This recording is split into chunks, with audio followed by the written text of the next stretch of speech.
Good evening, everybody. Welcome. I call to order our November 22nd Board of Commissioners regular scheduled meeting. I've asked Mayor Pro Tem Larry Smith to lead us in our invocation tonight and Police Chief Medina to lead us in our Pledge of Allegiance. Please stand.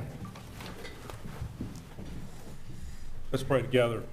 Heavenly Father, Lord, thank you for the opportunity to be here tonight. Thank you for a room full of concerned and interested Fuquay-Varina citizens who've come to watch their board discuss issues tonight that affect our community. Father, I pray that all that is said and done here tonight will be pleasing in your sight. Father, we pray for our nation, pray for our state, pray for our community. Lord, we're very blessed to be able to live in this community at this time. Lord, I know we have many challenges ahead. As we continue to forge forward, God, I pray that you'll give us wisdom as we face those challenges and work to make our town and our community a better place to live, work, and play.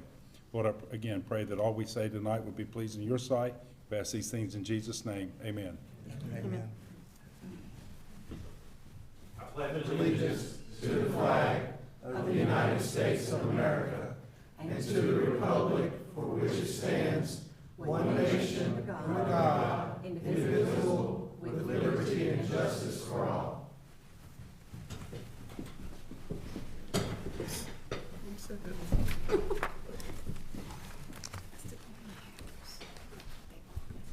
Good evening. At this time, I ask that Town Manager Mitchell review the meeting protocol for public participation. Adam, how you doing? Good, Mayor. Thank you. Good evening, board members. Tonight's town board meeting is both in person and live streamed on the town's YouTube channel and Facebook page. Tonight's meeting contains a public comment period and no scheduled public hearings. The public is invited to comment in person. When it is the appropriate time, Mayor Massengill will call on those wishing to address the town board. All attendees that have appeared in person to address the town board during the public comment period should provide your name and address on the registration sheet by the podium prior to the public comment period beginning. We ask all those wishing to address the town board, either during a public comment period or a scheduled public hearing, to begin their comments by clearly stating their name and address for the public record. The public is asked to keep all comments to 3 minutes so that all that wish to speak can be heard in a timely manner. To be respectful of those that may have different views on matters addressed by the town board, we ask that all in attendance respect the decorum of the meeting by refraining from clapping, making loud noises, and generally showing support for comments made during the public comment period. Police Chief Medina will be asked to escort from the boardroom anyone not respecting the process, as it is at the discretion of the mayor as presiding officer of the meeting as to whether or not to continue the public comment and or public hearing period if the meeting protocol is not followed. This concludes the protocol for tonight's meeting. Thank you, Adam. First item of business tonight is the approval of the minutes for the November 7th, 2022 Town Board of Commissioners regular scheduled meeting. There's no changes or additions to the minutes. I'll entertain a motion. Mr. Mayor, make a motion to approve the minutes of the November 7th, 2022 Town Board of Commissioners meeting as presented and recommended. I'll second. I have a motion and a second. All in favor say aye. Aye. Any opposed? Motion carries. Thank you. Our first presentation tonight, item 4A, UNC Health Rex Holly Springs Hospital 1-year report. Rory Temke, Vice President and COO of UNC Rex Holly Springs. Thanks for coming. Yeah, thank you for having me. Good evening, Mr. Mayor, Commissioners. Real excited to be here, and apparently a lot of interested citizens who want to hear my presentation. That's right. I'm happy to update everybody. We've been open a year officially as of November 1 at 6 a.m., which is amazing how time has flown. This is a nice drone shot courtesy of Mr. William Gross, who happens to be my administrative assistant's husband. That's why I have to give credit. Anyway, it's a great shot of the building, and here we are back at our ribbon cutting. And the lady to my left, if I'm facing out, is Melissa Parker's local person that grew up here, and her family's here, and she's my director of operations. The other person on my right is Tanya Faulkner, also happens to live here too, although she didn't grow up here, but we won't hold that against her, but there we are cutting the ribbon. A piece of that ribbon is in the time capsule. I got ahead of myself. So there's this picture is also in the time capsule, the one with the big crowd, but that was the day we opened. As you can tell, COVID was still full blown at that time. Those just for a little bit of nostalgia. A few folks you might recognize in the middle of that picture. So these numbers have gone up. This was as of right around November 1. We did remarkably hit 500 births on that day. I went upstairs, and this is the truth, went on the OBGYN unit. And I did tell the nurses to tell the mom to make sure that that baby was born before 6:45, because that's when I was presenting to Holly Springs. That's half a joke and half serious. But anyway, she did give birth about 3 o'clock in the afternoon. We lit the building blue because it was a boy that afternoon.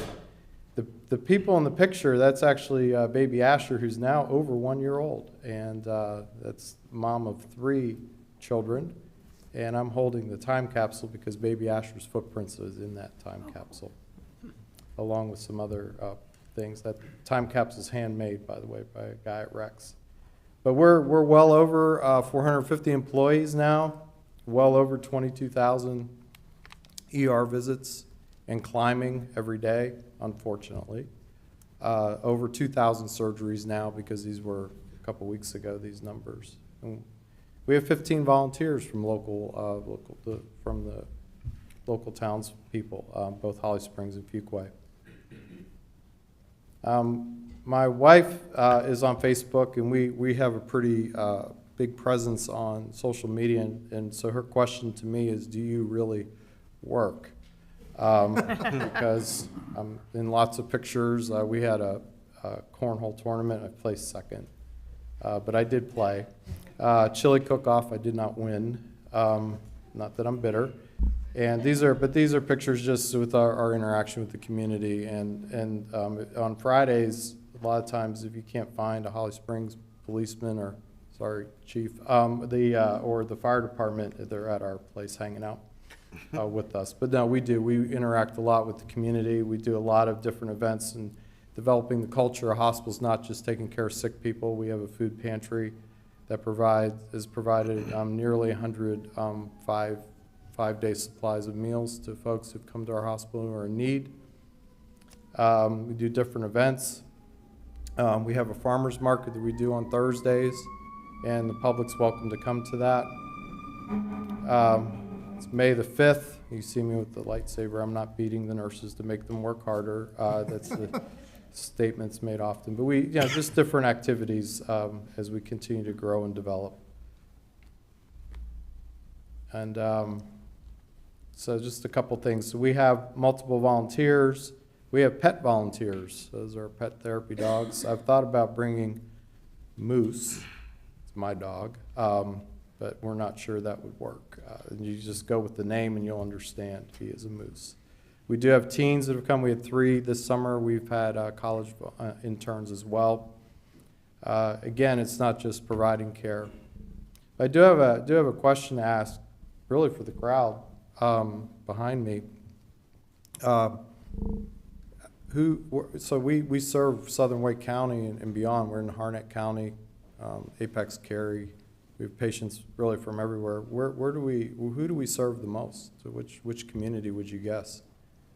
We do track this data. Fuquay-Varina. Mm-hmm. So for a small fee, we can change the name. We can talk about your next location when you're done with your presentation. What's that? What's sorry? We'll be talking about your next location after your presentation. Yeah. Yeah, I know that's true. Chief's over there to my right, right? And I'm trying to get it. Anyway, but just different activities. We did a blood drive. We beat Rex Maine. Rex Maine has 7,000 employees. We beat Rex Maine in our blood drive. And like I said, we serve the community in various ways. So we did a Stuff the Bus drive, and again, I think we nearly beat or matched what Rex Maine was able to do. So which is remarkable, and that's not only our employees, but that's the communities that we serve. Whoop. They took out my last one. The one thing I do want to talk about just briefly, we did apply for a certificate of need to add 9 additional inpatient beds. I am looking to build out our 7th floor, which would be 24 additional beds for the hospital. We are if the town of Holly Springs cooperates, we will open up a second C-section room for more babies in a week. So that's going to happen. That will allow us to open up a 3rd operating room as well. So we'll begin to serve the community even more. I'm working on I need $3.5 million to move the MRI machine inside. And we're looking to, in the future, probably in the next 5 years, build another medical office building on that site and continue to grow and develop. My latest idea is to add 6 ICU level beds, so I'm floating that idea because I think it's needed, because we're transferring people that are pretty sick over to Rex Main, we could probably take care of in the community. So with that, are there questions for me? First off, thank you for coming here tonight and sharing that information with us. Fuquay-Varina being your #1 amount of citizens that you serve does not surprise me at all. Your location on the southeast side of Holly Springs, northwest side of Fuquay-Varina, essentially right there. And so it's very quick and convenient to get to. And I have 2 young children that I hope that I don't have to visit your hospital to take there for anything, and I hope myself does not have to. We do not want that to happen, but I know that you're nearby, and that is an amenity that many people have to, even if it's not the emergency department, but other areas to come and get help for. So we are glad you're nearby. As you expand this hospital, we got some great places here in Fuquay-Varina, and since that's where so many of your patients are, your customers are. Yes, sir. Might make sense one day just to shut down Holly Springs operation and move it right on over to Fuquay-Varina. And we'll be glad to rename the hospital for you. Yeah, So, got it. thank you. Any other board members have any Yep. comments or questions? I actually have been one of your visitors. I had an emergency surgery in August and was done there. And it was it was very nice to have it so close to home. And it was a wonderful facility, from the nurses to walking in the front door. Good. It was very, very nice. It makes me nervous when I'm standing in front of, lots of people and someone says that, but, I was at Nope. your hospital, but no, I'm happy to hear that.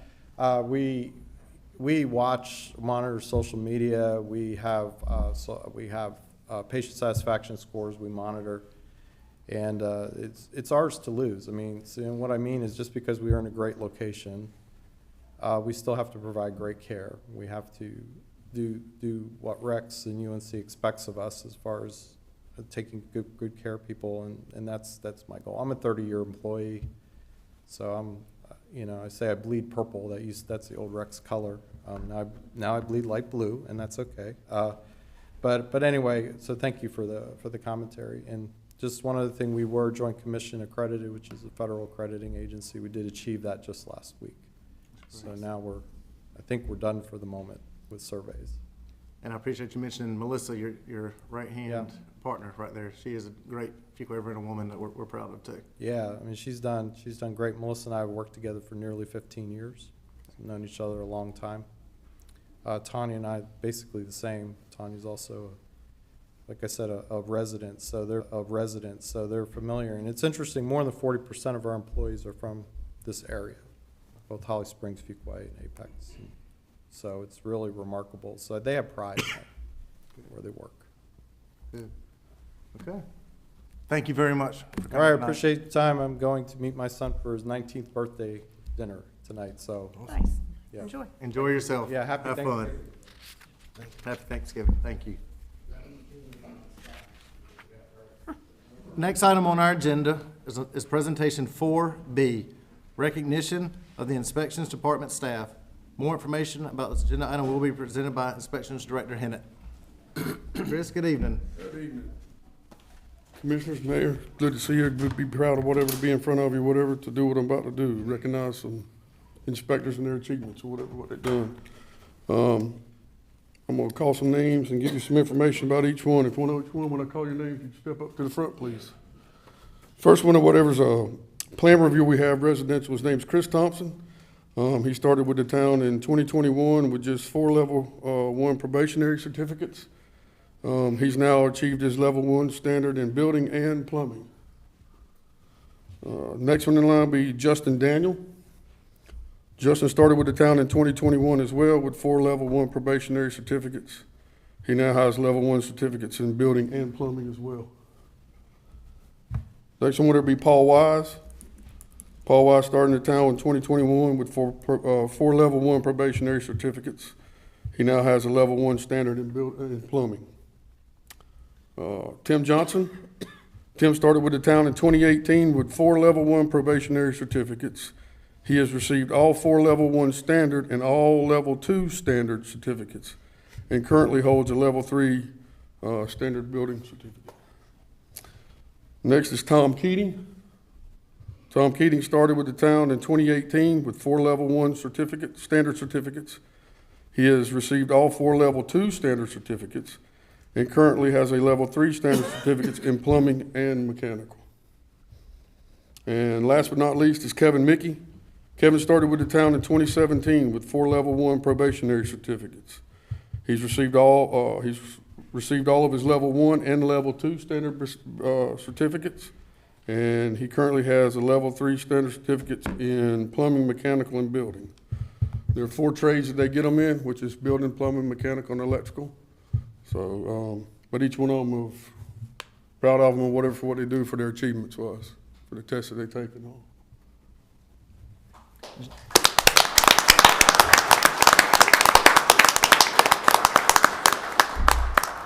Gentlemen, I appreciate every one of y'all taking the time to continue your education, keep getting certifications, and being able to continue to inspect in the Fuquay-Varina.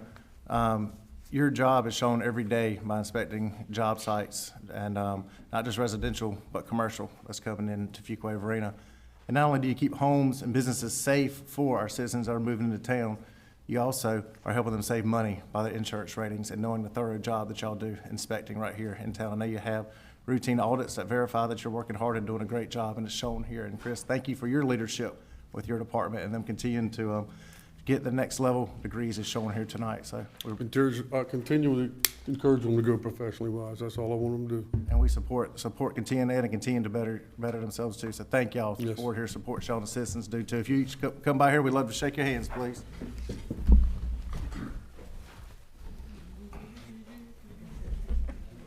Thank you, sir. Thank you. Thank you so much. Congratulations. Congratulations. Thank you so much. Congratulations. Longer since I seen you last. Congratulations. How you doing? That's right. Thank you. Thank you. Congratulations. Your wife. Congratulations. Hey. How you doing? Thank you so much. Yeah. Congratulations. Yes. Congratulations. Thank you. Congratulations. Thank you. Huh? Oh yeah. That's the last one. Nobody can see me. I said tallest can be on the side. Marilyn and I always do. The tallest gotta be on the side. Okay.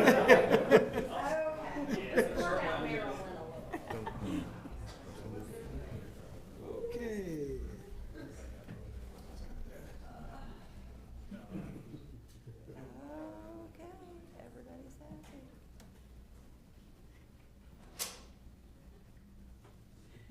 Thank you, guys. Congratulations.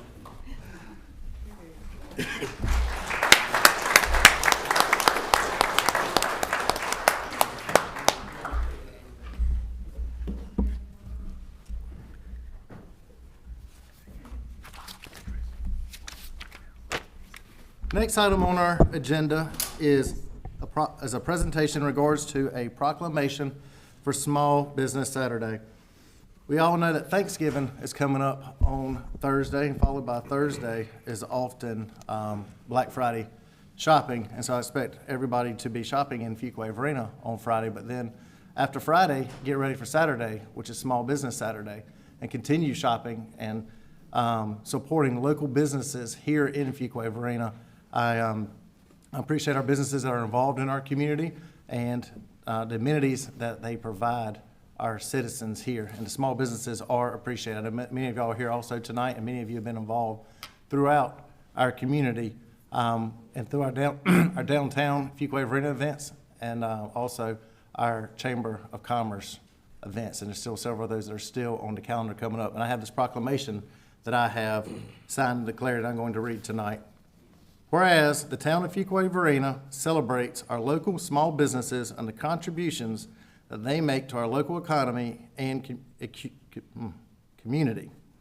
And whereas, according to the United States Small Business Administration, there are 32.5 million small businesses in the United States. Small businesses represent 99.7% of firms with paid employees. Small businesses are responsible for 62% of net new jobs created since 1995, and small businesses employ 46.8% of the employees in the private sector in the United States. And whereas 79% of consumers understand the importance of supporting the small business in their community on Small Business Saturday. 70% report the day makes them want to encourage others to shop small, independently owned retailers, and 66% report that the day makes them want to shop small all year long. And whereas 58% of shoppers reported they shopped online with a small business, and 54% reported that they dined or ordered takeout from a small restaurant, bar, or cafe on Small Business Saturday in 2021. And whereas the town of Fuquay-Varina supports our local businesses that create jobs, boost our local economy, and preserve our communities. And whereas advocacy groups such as the Fuquay-Varina Revitalization Association, as well as other public and private organizations across the country, have endorsed the Saturday after Thanksgiving as Small Business Saturday. And now therefore, I, Blake Massengill, Mayor of the town of Fuquay-Varina, encourage the residents of our community to support both downtowns, the Fuquay-Varina Downtown Association, and communities across the country to support small businesses and merchants on Small Business Saturday and throughout the year, and do hereby proclaim November 26, 2022 is Small Business Saturday in the town of Fuquay-Varina. And I encourage, as I mentioned earlier, everybody here, please support your local businesses here in Fuquay-Varina. They provide a lot of resources in our town and a lot of amenities.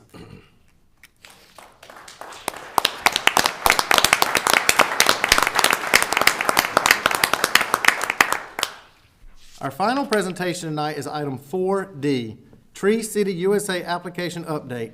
More information about this agenda item will be presented by Assistant Parks, Recreation, and Cultural Resources Director Newsom. Chris, good evening. Good evening, Mayor. How are you? Doing great. How are you? Good. Good evening, board. How is everyone today?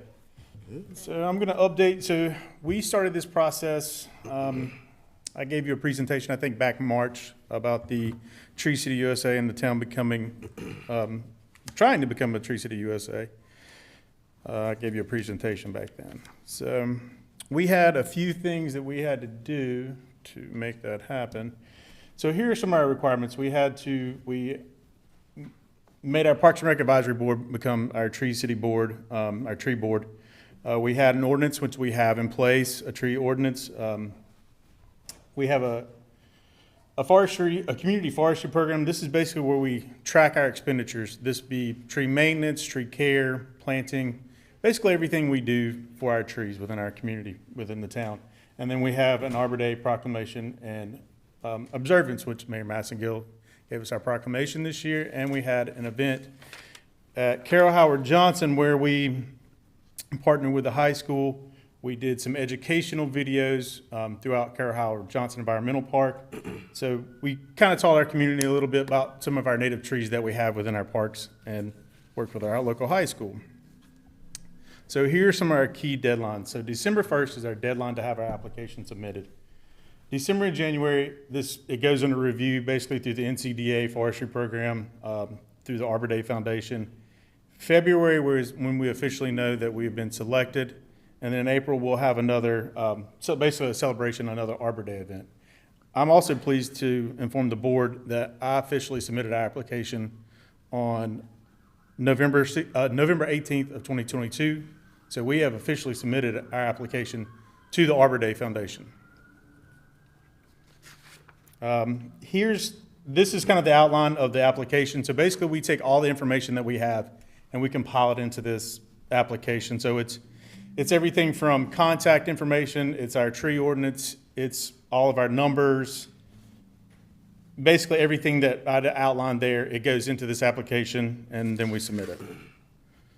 We have an annual work plan, which this is one of the 3 requirements. So we go through and we check off everything we do, and then there's some columns to the other side that will give you certain months of the year when we do these things. Like tree care, we do 12 months a year. This is our expenditure, so this is basically, how we track everything, what we do as far as tree care in-house and what we contract out. And we're supposed to be at a $2 per capita for the population. We're over that. We're like 416, 417 per capita, so we're well over our mark. And that's about it, guys. Like I said, we submitted it. We're waiting on, we have got confirmation from the Arbor Day Foundation that they have received it. So now we're just in the review process, and we're just excited to become a Tree City USA. Chris, thank you for bringing back that report tonight. That's something the board committed to earlier this year, and you took it full force ahead. And I'm glad to see also you mentioned just over 4 just a minute ago, the ratio number, which 2 is all the minimums. We're double Yes. the minimum on there. And I think that's shown by the programs that you outlined for the public here tonight, but also how you have continued to look after trees in our community and the additional new trees that have been planted, not just from Arbor Day, but that you and your staff has planted, what's been required by developers and builders to plant in their communities, and also at the same time throughout the town with the high school and saplings that were planted and continues that process. So thank you for continuing to do that. My son in first grade has learned a lot about trees, and he's been quizzing me lately about trees cleaning the air and how we make sure there's going to be enough trees to clean the air, and how many trees does it take to clean the air and all kinds of stuff. So this may be a neat presentation that you find kids have an interest in during the summertime at summer camp and those types of things also. So thank you for what you've done. You're welcome. Any more questions, guys? I just want to, thank you all for going ahead and giving us an update on it.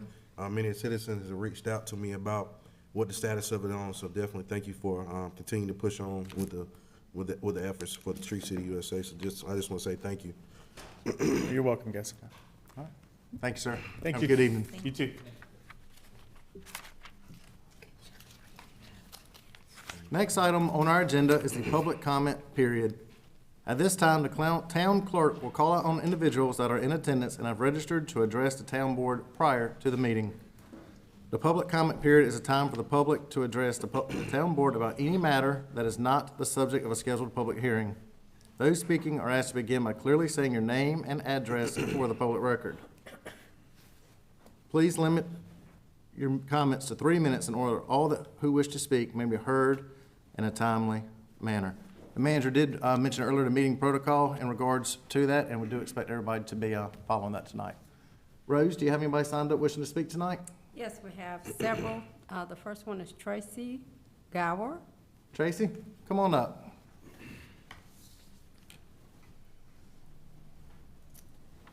Tracy Gower, owner of Brews on Main, 135 South Main Street, Fuquay-Varina. At the last town meeting, 2 women voiced their concerns regarding the proposed social district, with the main focus being on my restaurant. Ms. Thelma Mann stated she asked me if we held special events, to which I stated no, we do not. She tried to insinuate that I was being untruthful. While Ms. Mann did indeed speak to me, she misrepresented herself and her intentions during our entire interaction, where she asked myself if we held public events, to which I stated no, ma'am. It was a simple question with a simple answer. I did not realize at the time she was inquiring about our drag events, which have never been public. They have all been private, ticketed events behind locked doors. Ms. Susan Oliver stated a concern about our drag events and its people spilling out into the sidewalks and the streets. Again, I clearly state that none of our events have been public. They've all been ticketed, private, and behind locked doors. Ms. Oliver also spoke about the Drag Queen Story Hour on Pride Day. The Pride Parade was a public event, not put on by Brews on Main, though I did fully support the parade and all those who participated. The celebration afterwards at Brews on Main was a private ticketed event, again behind locked doors. Both Ms. Mann and Ms. Oliver took the time to print out flyers and pictures of our private ticketed events to share with everyone. Events where if you didn't want to be there, you didn't buy a ticket, nor could you mistakenly walk into any of these events, as doors were locked to the public. There were no mention or pictures of any public or anything public or unbiased. No mention of my Brew Kindness Board that feeds anyone in need daily, my Brew Adoption Board, where we partner with local rescues in our area to find homes for animals in need. No mention of when the school cafeteria workers went on strike last year, and I fed any child in need through my restaurant for the entire duration of the strike, even personally delivering meals to the schools. There was no mention of all the fundraisers I've done through Brews on Main for local families struck by tragedy, illness, for adoptions, etc. No mention of the free meals we donate to local families in need at both Thanksgiving and Christmas, as well as gifts. None of the free pictures with Santa event we offer for the kids every year. No mention of the several nonprofit organizations we partnered with to raise money for different local causes. No mention of the Here to Stay in the Quay page that Ms. Cook and myself created last year during COVID when we sold shirts we designed to raise money for any local businesses who are struggling to stay afloat. Not one mention of all the public things that I do to support my community, just of the private ticketed locked door events that have absolutely nothing to do with them or the matter at hand. So I ask that you vote here about the true matter at hand, the potential revenue and business this proposed social district could bring to downtown, while of course taking into consideration the genuine concerns, but not of those with closed-minded agendas and phobias who are using every chance and platform they can to push these phobias and closed-minded nonsense to attack myself and my business, while I've done nothing but give back to this community at every opportunity. I'd also like to point out that my restaurant closes at 3 p.m. with no intentions of changing, so I really have nothing to gain or lose by the result of this vote. There is no hidden agenda here, I assure everyone. I'm simply here in support of the downtown businesses around me that may benefit from a favorable vote with the increased foot traffic brought to Maine. As far as myself, I will continue to support and love everyone, and my restaurant will always be a safe space for anyone who wishes to enter. Thank you. Thank you for your comments. Rose, who do you have next? Kate Davis. Kate, come on up.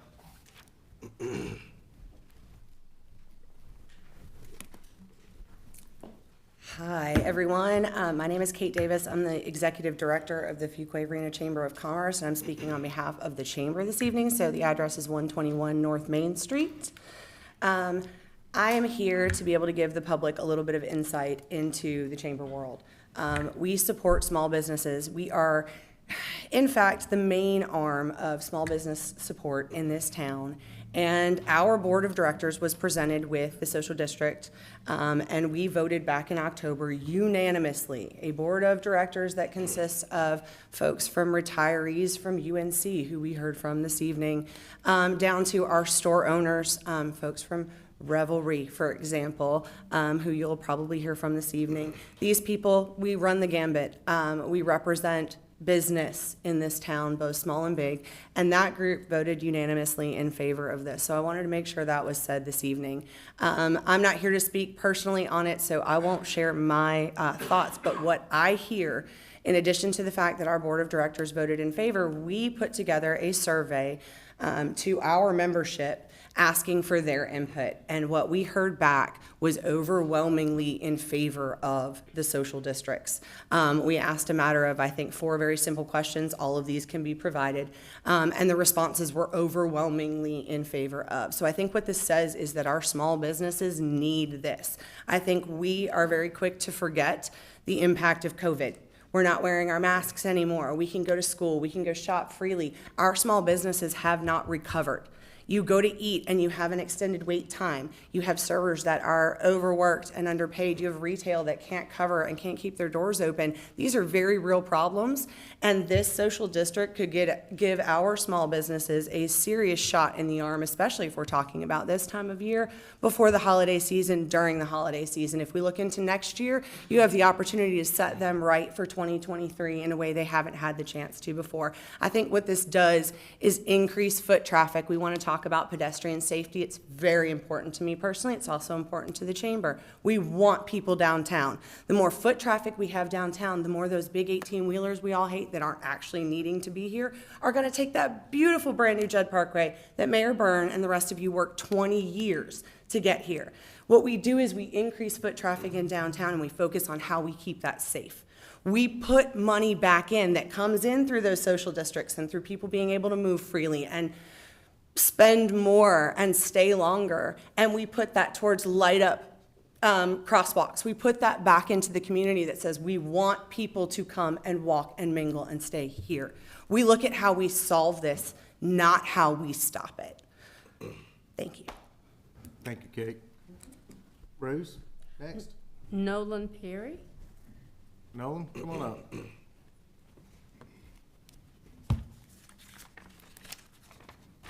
going to say y'all know me, but for the record, my name is Nolan Perry. I live at 729 Laurel Spring Drive. I'm an attorney and owner of Morgan Perry Law, a downtown business. I'm strongly in favor of the social districts because this initiative supports small businesses, plain and simple. Our businesses have struggled through COVID-19 and now rising inflation, and they need to feel that they are supported by our town. The fears that social districts will turn our downtowns into a nightclub are not being realized by other communities where social districts are implemented. The public destruction that has been suggested is also not being realized in those other communities. In fact, most are seeing an increase in foot traffic and an increase in money being brought into local businesses. And I'm not sure where the rumor that this was designed to bring drag shows downtown came from, as this is a town-led initiative, and I'd bet money the town was not planning for one of those. We must trust that our citizens are reasonable and responsible to honor the true intent of this initiative. This is about having trust in our citizens and supporting our small businesses. Over the past month, I've taken the time to stop in dozens of small businesses throughout our downtowns, and the want for something like a social district is huge. Many express disappointment in the fact that outside of ribbon cuttings or business after hours, they don't see our elected representatives or see town initiatives to support them. I want to take a moment here to thank our mayor, who has gone out of his way to turn that tide and make sure businesses are listened to. I want to thank our town's economic development team for working hard to make sure an initiative like social districts is presented to make those businesses feel included, as well as our new police chief, who has made a point to stop in and listen to our businesses, especially regarding social districts. By implementing social districts, we are taking a huge first step towards fixing a larger problem, to making sure we support the businesses that give our citizens something to do, places to eat and go shopping, to create jobs, increase tax revenue through tourism, and entice larger businesses to make their home right here in Fuquay-Varina. Thank you. Nolan, thank you for your comments. Rose, who do you have next? Susan Oliver. Susan, come forward. Susan Oliver, 721 Valley Water Street in Fuquay-Varina. All right, what are the main concerns in a social district from 10 a.m. to 10 p.m.?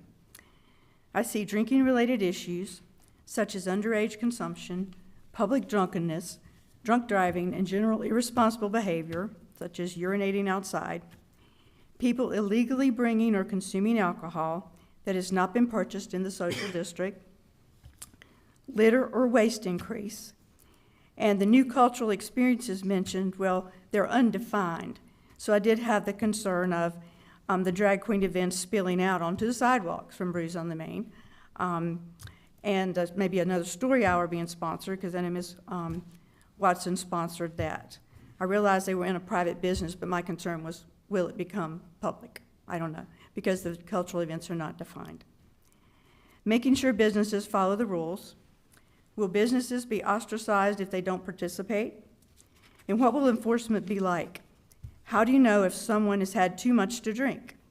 Maybe they finished on the Fuquay side and drove to the Varina side and started over. Are young people going to be carded?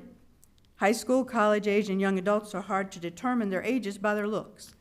Last week I saw many Fuquay-Varina high school students walking down the street right after they were dismissed, just groups of them. What if someone brings the same cup back or shares with another? Will there be a checkout point where a policeman accesses the alcohol level in each person before they drive off? Well, that's not even realistic. Teen alcohol statistics. It is commonplace, given that 11% of all alcohol consumed in the U.S. is consumed by those aged 12 to 20. By the end of high school, 72% of students will have consumed alcohol. In teens, 31% paid for the alcohol the last time they drank, including 8% who purchased the alcohol themselves and 22% who gave money to someone else to purchase it. Who are you catering to in the daytime? Unemployed, retirees, or workers? Is it a good idea to get a boozy coffee for breakfast or a drink at lunch and return to work? I mean, I can't see companies promoting drinking during the day. On November 3rd, a local business owner was quoted on CBS 17 News. The owner hopes that sip and stroll also means sip and shop. People who drink, I hate to say this, said the owner, but shop more, especially women. So I'm seeing the theme as alcohol. That equals foot traffic, which equals money. Should social districts be approved, there are way too many opportunities for this policy to be abused. As our town commissioners, you are setting the example of how important alcohol will be in this town. Your vote will demonstrate your priorities. Do you want your vote to be the deciding factor to contribute to underage drinking? Is even one alcohol-related accident or death worth the trade-off? Thank you. Thank you, ma'am. Rose, who you have next? Michelle Fry. Michelle, come on up. My name is Michelle Fry. I live at 186 Night Estate Circle in Fuquay. Please do not create the social district in our town of Fuquay-Varina. High school kids will be walking through the social district area during the hours you are proposing. Underage drinking will likely be an issue. Our police force already have a lot on their plate without having to add more problems centering on alcohol. According to the North Carolina DOT 2019 statistics, 72.9% of alcohol-related accidents happen between the hours of 7 a.m. and 6:59 p.m., and 23.7 of those were fatalities. This has increased from 2018 to 2019, so the social districting will only add to the problem of alcohol-related accidents. Inviting folks to walk around our streets with alcohol from 10 a.m. to 10 p.m. could also encourage children to see people walking around town who have drunk too much.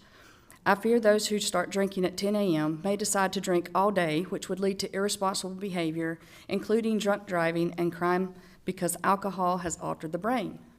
A goal within the social districting is to expand cultural experiences. There have already been over 9 events within the past year in Fuquay-Varina involving drag queens at Brews on Main, including a drag queen story hour to target our young children. I realize this is a private business in Fuquay, yet it marks concern when expanding cultural diversity is a goal of the social districting. I fear such events as these are not going to be limited to private businesses. These events are being pushed upon our children and families to tolerate because they aren't exactly having drag queens behind private closed doors. Drag queens have paraded down our town streets and have conducted their sexually explicit behaviors through the windows of a private business while minivans drive by with children seeing these acts. They have held such things as drag queen story hour that invite young children to be exposed to sexual behaviors. These events are intentional with a hidden agenda and are not family friendly. We need to protect our children from such behaviors that are not age appropriate. This is not an anti-gay sentiment, nor does it have anything to do with drag queens being gay, but rather a call out to the grooming aspect of this behavior. It seems cultural indoctrination agenda is being pushed in our town of peace, love, and acceptance of drag queen behaviors. However, the expansion of cultural experiences, I fear, with this social districting will include ones like the videos and pictures I have seen from drag queen events plastered all over the internet and do not represent the kind of peace, love, and acceptance I want for our children in Fuquay-Varina. Please do not create a social district because it may lead to alcohol problems with underage children, drunk driving, crime, and invite cultural events that are inappropriate for our children. Can you tell me if expanding cultural diversity in this social district involves drag queens having story time and reading books to our children? Thank you. Thank you, ma'am. Rose, who you have next? Reverend Steve Gordon. Mr. Gordon, come on up. Let me say thank you first to the mayor and to the council for your commitment to Fuquay-Varina. I want you to know we pray for you, and we ask that God would give you direction as you try to continue to make Fuquay a good place and a safe place for everybody involved. I have some concerns. I do need you to state your address for the record. I'm so sorry. Steve Gordon, 604 West Academy. Thank you, sir. Go ahead. I have some concerns about the proposal for a social districts here in our town. I'll keep my comments focused on what the council has suggested as the opportunity to enhance exposure to cultural experiences for residents and visitors. One of my concerns has to do with the recent introduction of drag queen events in our downtown area. I have heard several comments made in the recent past about what has been showcased through the store glass window of one of our downtown restaurants on select nights. Men dressed like women in provocative costumes, performing very lewd dances.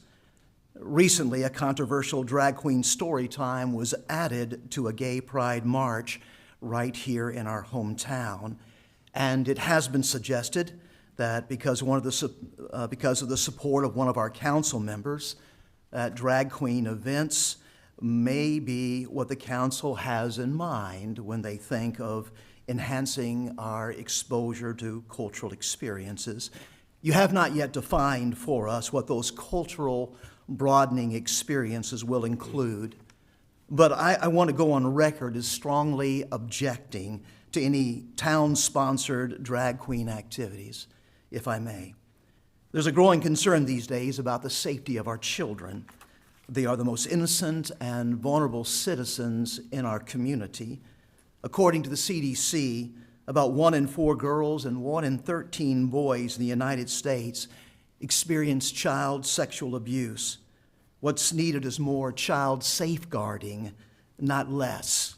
We need to protect our town and project our town as a safe harbor for families.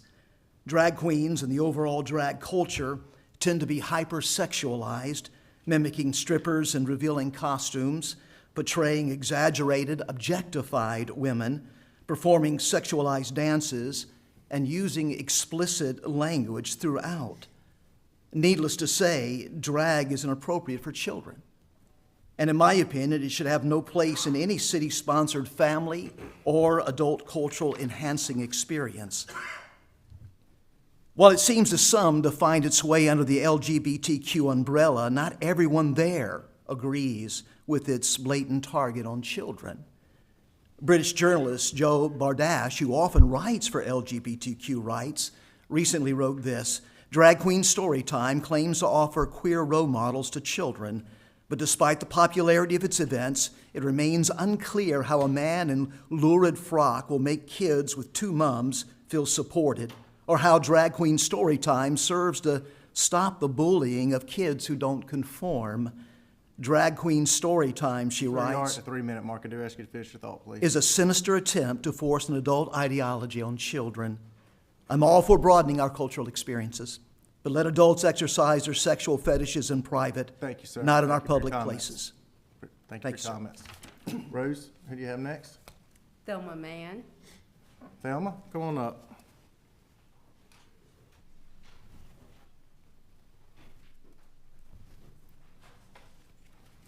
Thelma Mann, 1329 Bass Lake Road, Holly Springs.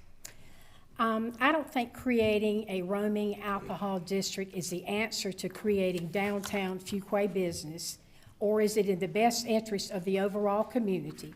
Alcohol is the most commonly used addictive substance in America. The potential for abuse in a roaming district is beyond measure.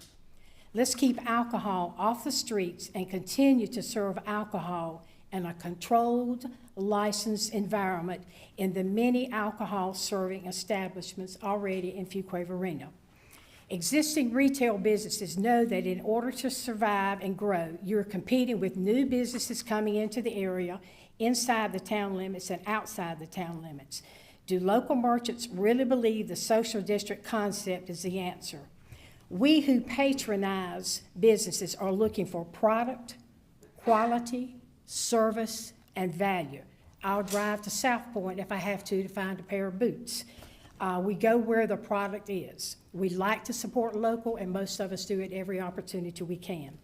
We go to restaurants or bars for food or drink. We go to specialty shops for specific items. So I asked the Fuquay Town Board and Chamber of Commerce, what other ideas and options have been proposed or considered? Have you looked at other ideas? Also, I'm going back to the drag queen event, and I saw 2 or 3 ladies laughing as different people spoke, so I will still address that. There is a major concern about these events spilling out onto the street.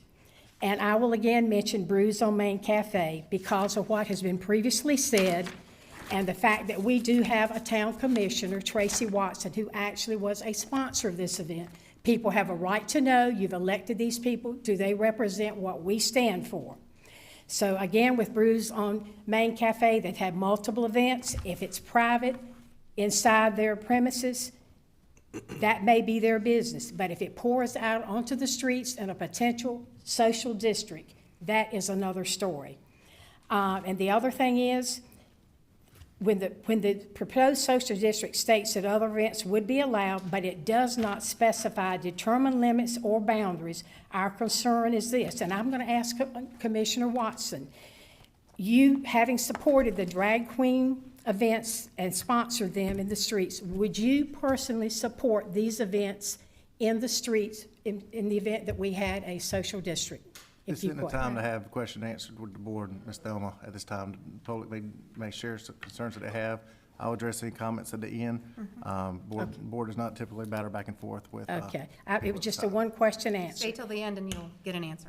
Pardon? If you stay till the end when we're allowed to address, I will answer. Okay, well, all I'm concerned is, and from what I heard from the earlier people, we're concerned that this will go over into the streets, and I do not think that should take place. Thank you. Rose, do you have anybody next? Mark Doble. Mark, how you doing? Tired. Hi, I'm Mark Doble, 209 Technology Park Lane in Fuquay. I built a brewery in Fuquay called Aviator Brewing. We've been in this town for 14 years. As of last Saturday, it was our anniversary. We had a great party, drank a lot of beer. I'm struggling to connect the social districts with drag queens. So I don't really understand the point. Social districting has been implemented across the country in many different cities very successfully. It was kind of initiated in a small town north of Atlanta where they had a public stage and there were some breweries around the stage, and the town thought it'd be cool if these breweries could come out and serve beer during these town concerts.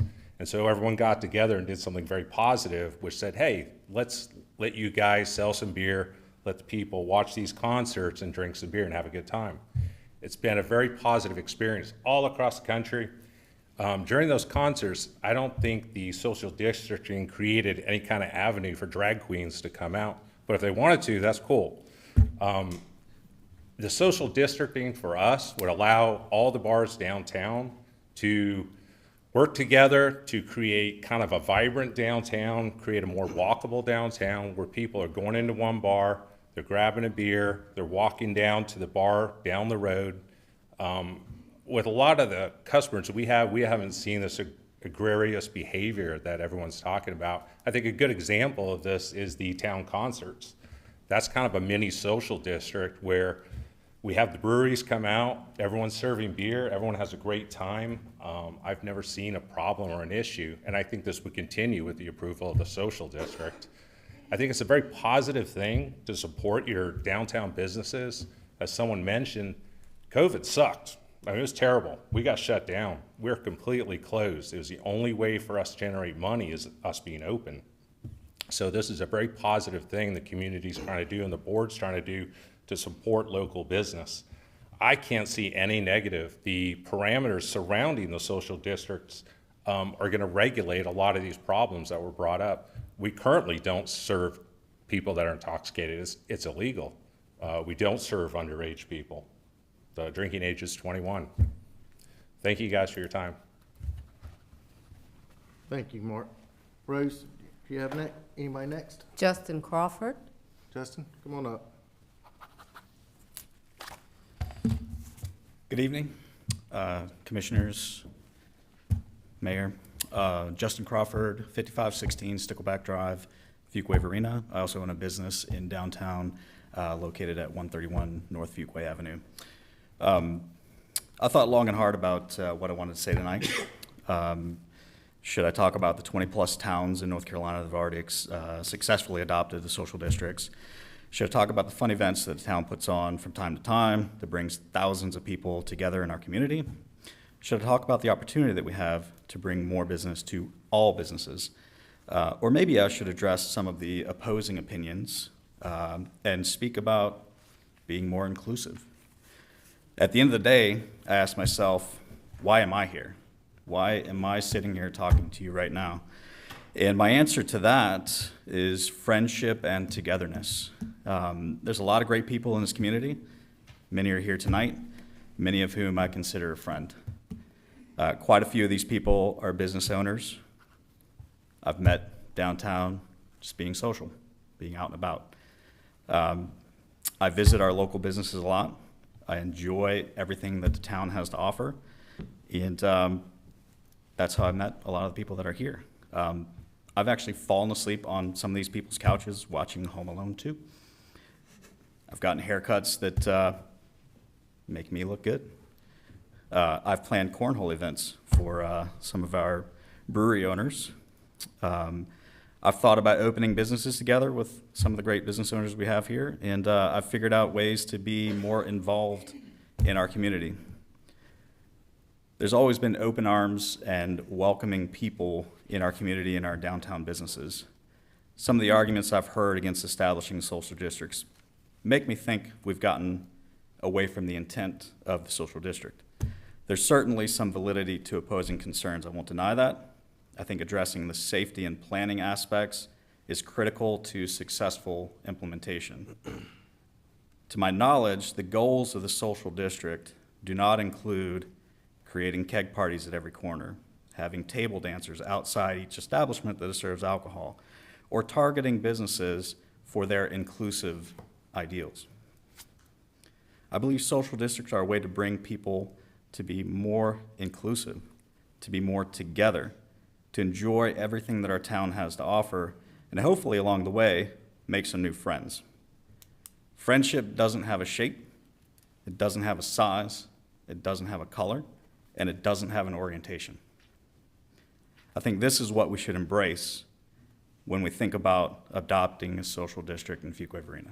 Thank you. Thank you.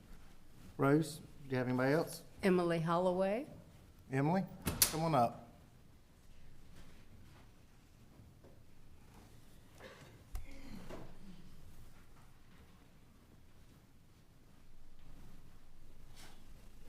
Hi, I'm Emily Holloway. I live at 312 Andrew Road. The things I'm talking about tonight involve safety. The crosswalk signal at East Academy and South Ennis, right by the middle school, has gotten turned away from the street when they were doing some work and is no longer visible to pedestrians crossing the street. So I've advised several town employees to take a look at it, but nothing has happened, so I'll let you know about that. The second one is I've been trying to get this taken care of for 5 years, where the access ramps on the corners of Raleigh Street and South Fuquay, where the art center is. There are ramp wheelchair accesses that a stroller or visually impaired person could use, but as soon as they hit the pavement, it's broken. It might be 5 inches high. It's not a smooth thing. I called the DOT, North Carolina DOT, because they have access over the Academy and Fuquay. They fixed it in 3 weeks. It's been 5 years. That needs to be fixed. The liability for the town, if somebody falls, I saw somebody push a wheelchair and the person almost flipped out. So that really needs to be addressed. Another safety issue is I was told by a town engineer that in October they were going to start work on the intersection of South Judd Parkway and Main Street, where the community center is. That left turn signal does not exist. The traffic is terrible. It backs up. And I was told it was going to start in October. Nothing started. I'd like to see that get going because that is a huge traffic problem. As I'm sure you're aware, people going to Lillington can't turn left, so they go around and go straight, and that's a hazard and a bottleneck. I wanted to talk about the social district a little bit because I live a block away from it, and I do have concerns about the alcohol consumption, but after listening to some of the positive aspects of it, I guess my main concern about the social district are the crosswalks. People do not, the drivers do not pay attention to the crosswalks on Broad Street and Main Street, even though they're marked. I've seen a lot of people almost get hit. I've also seen pedestrians not want to walk that half a block to use the crosswalks. So if money were generated from the social district to, as she said, put lights up it to make it blinking, to make people aware of the crosswalks, if we could encourage that, that's a safety issue for me, that that social district needs to have more enforced crosswalk things, even if the police would be there to ticket people that didn't stop, because it is a law that you should.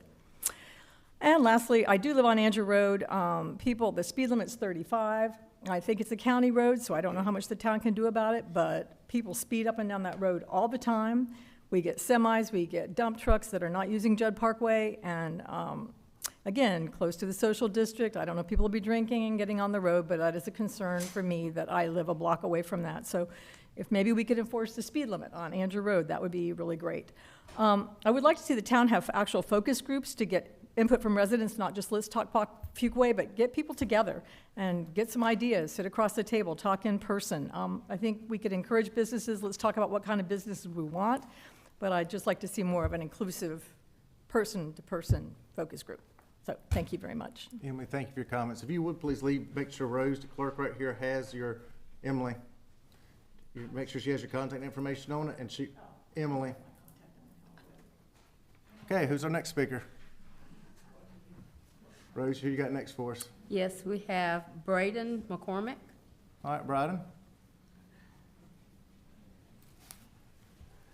Hello, my name is Bryden McCormick. I live at 114 Falcon Drive, and I was just come down to support the social district. I think it'd be helpful for our downtown businesses. I've been a resident here in town for 14 years, and we live 3 blocks down the road. My wife and kids and family and I were downtown probably every single day.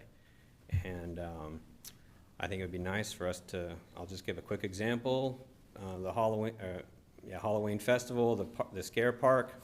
We had some morning activities, flag football, kind of in that lull between getting dark and figuring out what we wanted to eat. My wife wanted a margarita, kids wanted pizza, so my wife went over to Vicious Fishes. She got her margarita. Boys and I went over to Anna's. We got pizza. We sat out over on Depot Street and literally waved at each other and said, which the problem could have been solved if we could have, had a social district. She could have walked on over. It's not going to create a problem. I think most of the adults here in town are responsible and know how to conduct themselves in a reasonable way, and that's why I don't see this connection with drag queens and all of that with the social district. I don't see the leap. I also don't see the downside to putting rules in place and let's see how it helps businesses. So, thank you.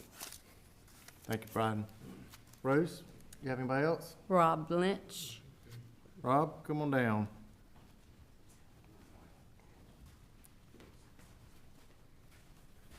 Rob Lynch, 102 Park Avenue. I actually moved here to Fuquay a little over a year ago because it's a walkable town. It's a smaller community. It has all of those things within close proximity. I am very much in favor of the social district, both for Fuquay and Varina sides, if it's due. I think that's something that would be extremely positive. I see it bringing in a lot of new business into the area. We have, 4 or 5 breweries right now, a number of restaurants, et cetera. I think that would just expand that and actually start growing this downtown area as well as the Varina side with those projects. So attracting new business, very much positive for the overall community as well as the revenue for not just the local businesses, but also the town too, and the people who live here as well. Yep, I think we need to split off these other issues, the drag queen stuff. I don't think that actually makes any sense for this conversation. Those are completely separate issues. And they should be addressed if they come up, and if the town supports something like that, it's totally separate. The negatives, I think the crosswalk thing, very apropos. I think that does need to be addressed. I think it needs to be addressed in a lot of small towns too, so I don't think that's anything special for Fuquay. I think that's just something that Americans don't do very well, that we need to do better at.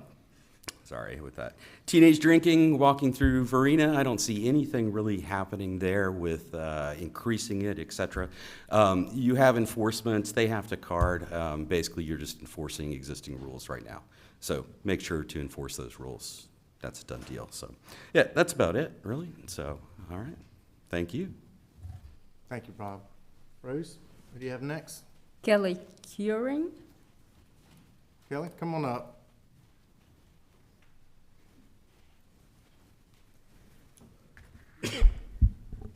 Hello, Kelly Queering, 1509 Wester Court, right here in Fuquay. I got to speak to you guys last time in a little bit of a different capacity, but I'm here today more as just a citizen who obviously thinks the social district is going to be, a great introduction of, variety and life into our town. so many of the events that my family already enjoys coming to downtown, like Follow Me to Fuquay and Celebrate Fuquay, already have that element of alcohol service to it. And from my perspective, I mean, looking around, whether you're choosing to drink or not choosing to drink, it seems like everyone's still enjoying themselves.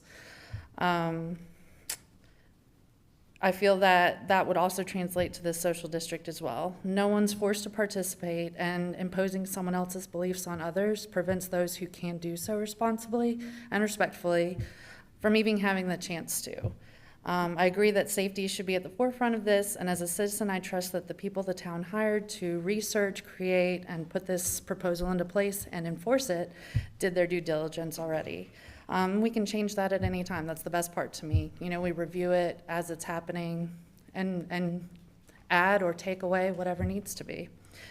We may not all have the same value system, but we all want the best for this town, and I hope that I can trust that I live in a town that is progressive enough to let arguments made under a thin veil of intolerance fall on deaf ears. Overall, I believe that the board can take everything into consideration and reach a compromise to make this a successful and safe opportunity for all of us to enjoy without shutting out those people that are currently actively engaging and supporting downtown already. And bring more in. Thank you. Thank you, Kelly. Rose, do you have anybody else? Elizabeth Parent. Elizabeth, come on down.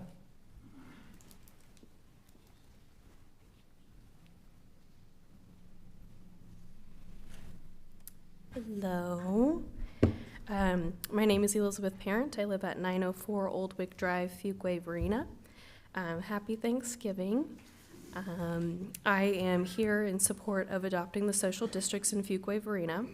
I posted my comment in the Let's Talk Fuquay-Varina platform. I felt it was important to share here too. I believe I would like to thank each commissioner for the experience that they bring to the table, whether that's personal or professional.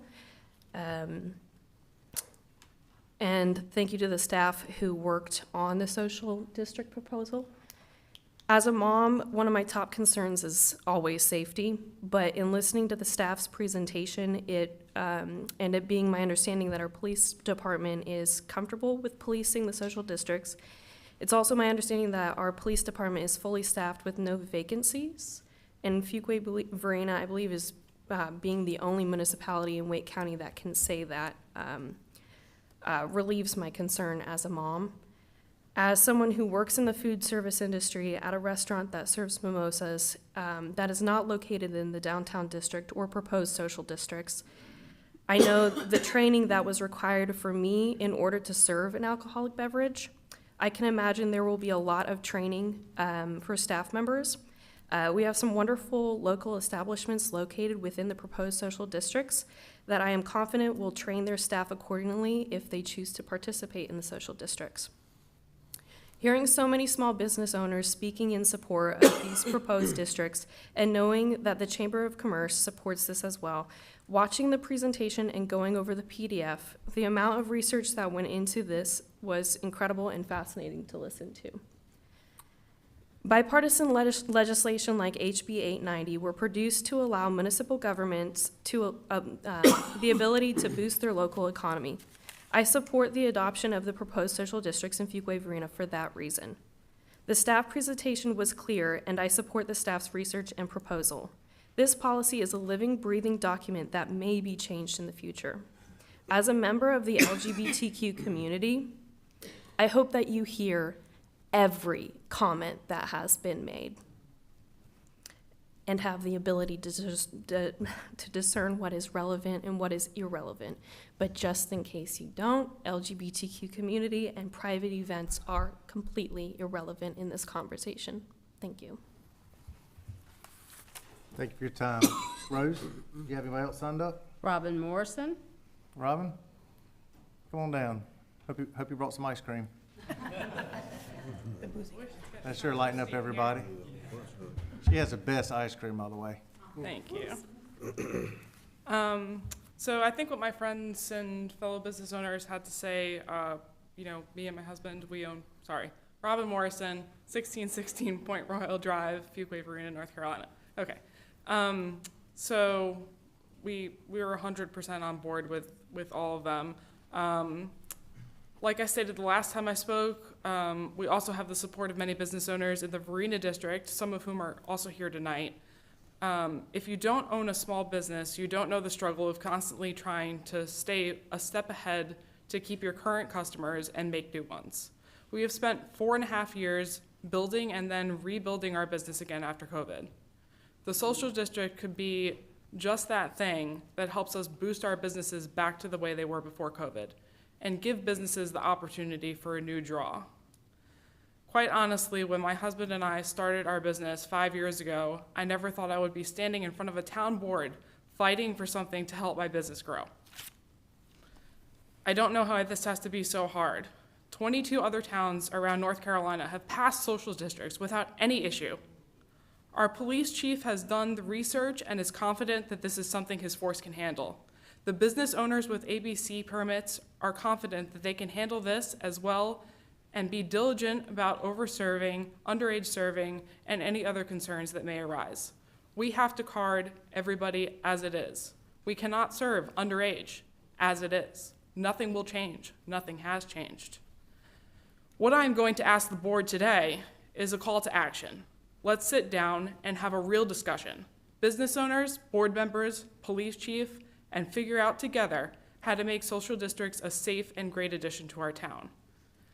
This is inclusion and brings all walks of life together to enjoy our town and make our town a place people want to visit. The small town charm that Fuquay-Varina has to offer will not change because of social districts. It will be the same family-friendly town it is now. I'm sure everybody has been to Disney World. And if you can walk around the most magical, family-friendly place in the world with a drink in your hand, it will not bring down the rapport of our town. Thank you, everybody. Thank you, Robin. Rose, do you have anybody else? Kyle Schmack. Al? Kyle. Kyle, sorry. Come on down, Kyle. Hello, everybody. Kyle Smyche, 1204 London Meadow Way, also in a business at 511 Broad Street. I wrote this a half an hour ago. I wasn't planning on speaking tonight, but seeing the overwhelming response of the people here, I wanted to provide some comments on behalf of myself and my wife. We are the business owners of Rebel PT, Rebel Cycle in downtown Varina. First and foremost, just want to thank the mayor, commissioners, and everybody here for their time, and I will try to keep this brief as I think I'm the last speaker tonight. We're here to express our support for the passing of the social district. In talking with our fellow Varina business owners, we've already brainstormed ways that this can lead to meaningful collaboration and economic impact for our entire downtown. For example, my wife is a pelvic floor physical therapist. She can have workshops at our space while the attendees can have a mimosa or a beer from another adjacent storefront. It's just businesses supporting businesses. I've read the entirety of the social district regulations, and honestly, some of the concerns voiced tonight, such as underage drinking being rampant, are laughable. Business owners have no desire to risk their liability so willy-nilly for something so unfounded. The safety concerns, however, are valid and require thoughtful planning and implementation of things like flashing beacons at sidewalks and crosswalks. I'm a transportation engineer who actually designed the VDOT standard for those flashing beacons. They're simple projects. We install them all the time. They're simple, and they help improve safety. The rhetoric tonight regarding drag queens being a concern also confuses me. The Venn diagrams of drag shows and a social district have no meaningful overlap in my mind, and such rhetoric being presented tonight after LGBTQ+ mass shootings and hate crimes is quite frankly embarrassing to me. I don't sell alcohol, so I stand little to gain from this social district outside of an increasingly vibrant downtown where people want to visit and spend their time. Speaking as a resident, I support this initiative fully as well and have the full trust in our amazing police department that they will quell any of the concerns that others have voiced tonight. Supporting small business is an easy campaign slogan, but unless you put that into place actionable policy, which helps our small business community to thrive, it's nothing more than lip service. I urge you to support this measure, which will benefit our small business community and in turn, this town and our residents. Thank you for your time. Kyle, thank you for your comments. Rose, do you have anybody else? The last one, Brandy Taylor. Brandy? Come on down, Brandy. Good evening. Brandy Taylor, 113 East Spring Street, Fuquay. Good evening, Mr. Mayor and Commissioners. My name is Brandy Taylor, and I serve as the Fuquay-Varina Downtown Association Chair. The main goal of FVDA is to support the businesses and residents of downtown. We regularly seek out new ideas to promote and send new customers to our downtown businesses. The Fuquay-Varina Downtown Association Board of Directors had several opportunities over the last few weeks to voice our questions and concerns regarding the proposed social district as a new amenity to downtown. We discussed the proposal at our monthly meeting. We had a formal question and answer session with town members and our police chief. Several of our members attended and/or spoke at the last town meeting on the same topic. In our discussions, we have learned that since the NC legislature approved the idea, social districts have become the hottest trend in downtown developments, with some of the state's smaller communities leading the way. At least 20 communities have created a social district, and many are considering more.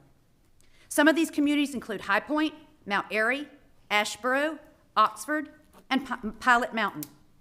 Kannapolis City Manager Mike Led was quoted, "Social is the right word for this. It's helped businesses interact with each other. You get a beer at a brewery and you walk to the other side of downtown to shop. You are not limited to a specific space." The FEDA Board of Directors believe that this is the key piece of the proposal, getting businesses and residents social with downtown. Everyone interacting, everyone supporting, and everyone moving and growing with downtown. We, the Fuquay-Varina Downtown Association Board of Directors, request the town of Fuquay to adopt a safe and comprehensive plan for social districts as a pro-business measure to support our community and assure that we remain competitive in the communities in our area. Thank you. Thank you, Brandy, for your comments. Rose, you said that's it tonight? That's it. Okay. A few comments to be made about some of the items that were discussed tonight. One, town of Fuquay-Varina has never sponsored a drag event in town. Private businesses are allowed to do what they want to do at their businesses. The first freedoms that are allowed in our country allow people to gather on sidewalks and walk down the street. We or you or individuals may agree or disagree with what somebody chooses to do, but however, federal protections allow them to do that. It can be for a variety of different reasons, but federal law does allow people to do that, and they're allowed to. The discussion of social districts, which is on our agenda tonight, has been from a standpoint of comments were made to expand festivals in our hometown. Some of those examples that have had already are the Barbecue Blues and Brews, which had a record turnout, record fundraiser this year, town concerts, and then also to create new foot traffic. And also, you've heard tonight we have heard tonight from a variety of individuals, some that sell alcohol, some that don't sell alcohol, some that own businesses, some that don't own businesses, and then and members from the public that live within downtown throughout our community there. And that is on our agenda tonight. Emily, you talked about trying to get your attention when you're going back to your seat earlier, but if you will, at the end of tonight's meeting, not at this point, that's why I was trying to get you to do it earlier, but provide your information and get in touch with our Public Works Department. They'll help connect you to the correct location on that, and the police chief has heard you speak tonight, and they routinely rotate through areas for stepped up speed enforcement, and he heard you tonight, and so that's something that they be looking into also in regards to that. We are going to take a recess in a moment. Tracy, I heard you say you want to make a comment? If that's time, yeah. Go right ahead, and then we're going to take a brief, take a 5-minute recess before we start the next steps of our business. Okay, sounds good. I want to clear the air one time and one time only. I did make a donation to the Lesbian, Gay, Bi and Trans Center of Raleigh. That is how I supported the event that has been spoken of. I do have gay and trans people in my family. I will support them. I do support them, and I love them. I will not be embarrassed by doing that. I will not be attacked for doing that, nor will I apologize for doing that. Y'all may not agree with it. Some of you do, some of you don't. That's okay. We live in a great country that I love, and we're free to disagree. Thank you. That's all I have to say. Okay.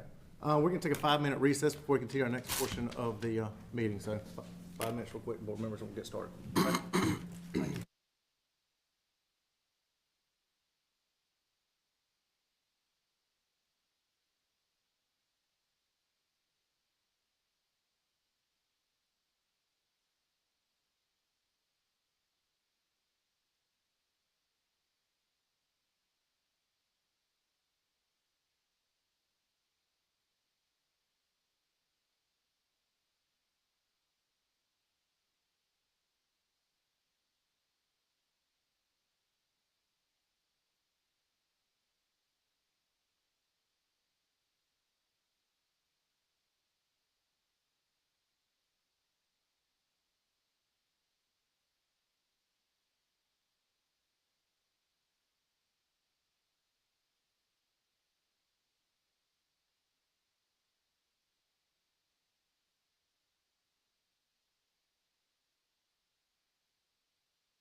Aaron, we'll be good to go. Nothing? All right. Mayor Pro Tem Smith will be in here momentarily, and we'll get going.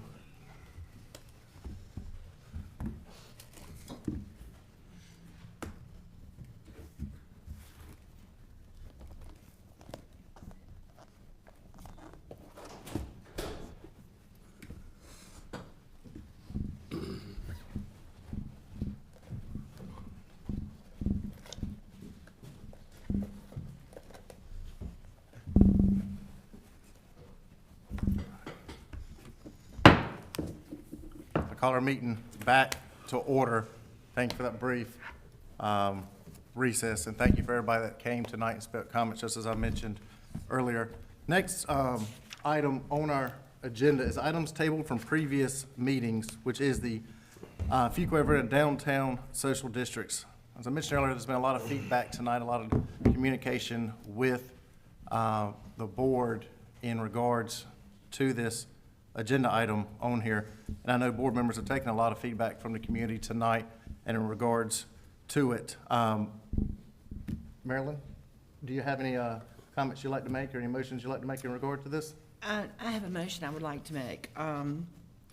In light of all that we have gleaned over these last weeks and what we've heard here tonight, I move that we table action on the recommendation to establish the Fuquay-Varina Social District Ordinance until the Town Board of Commissioners meeting on March 6, 2022.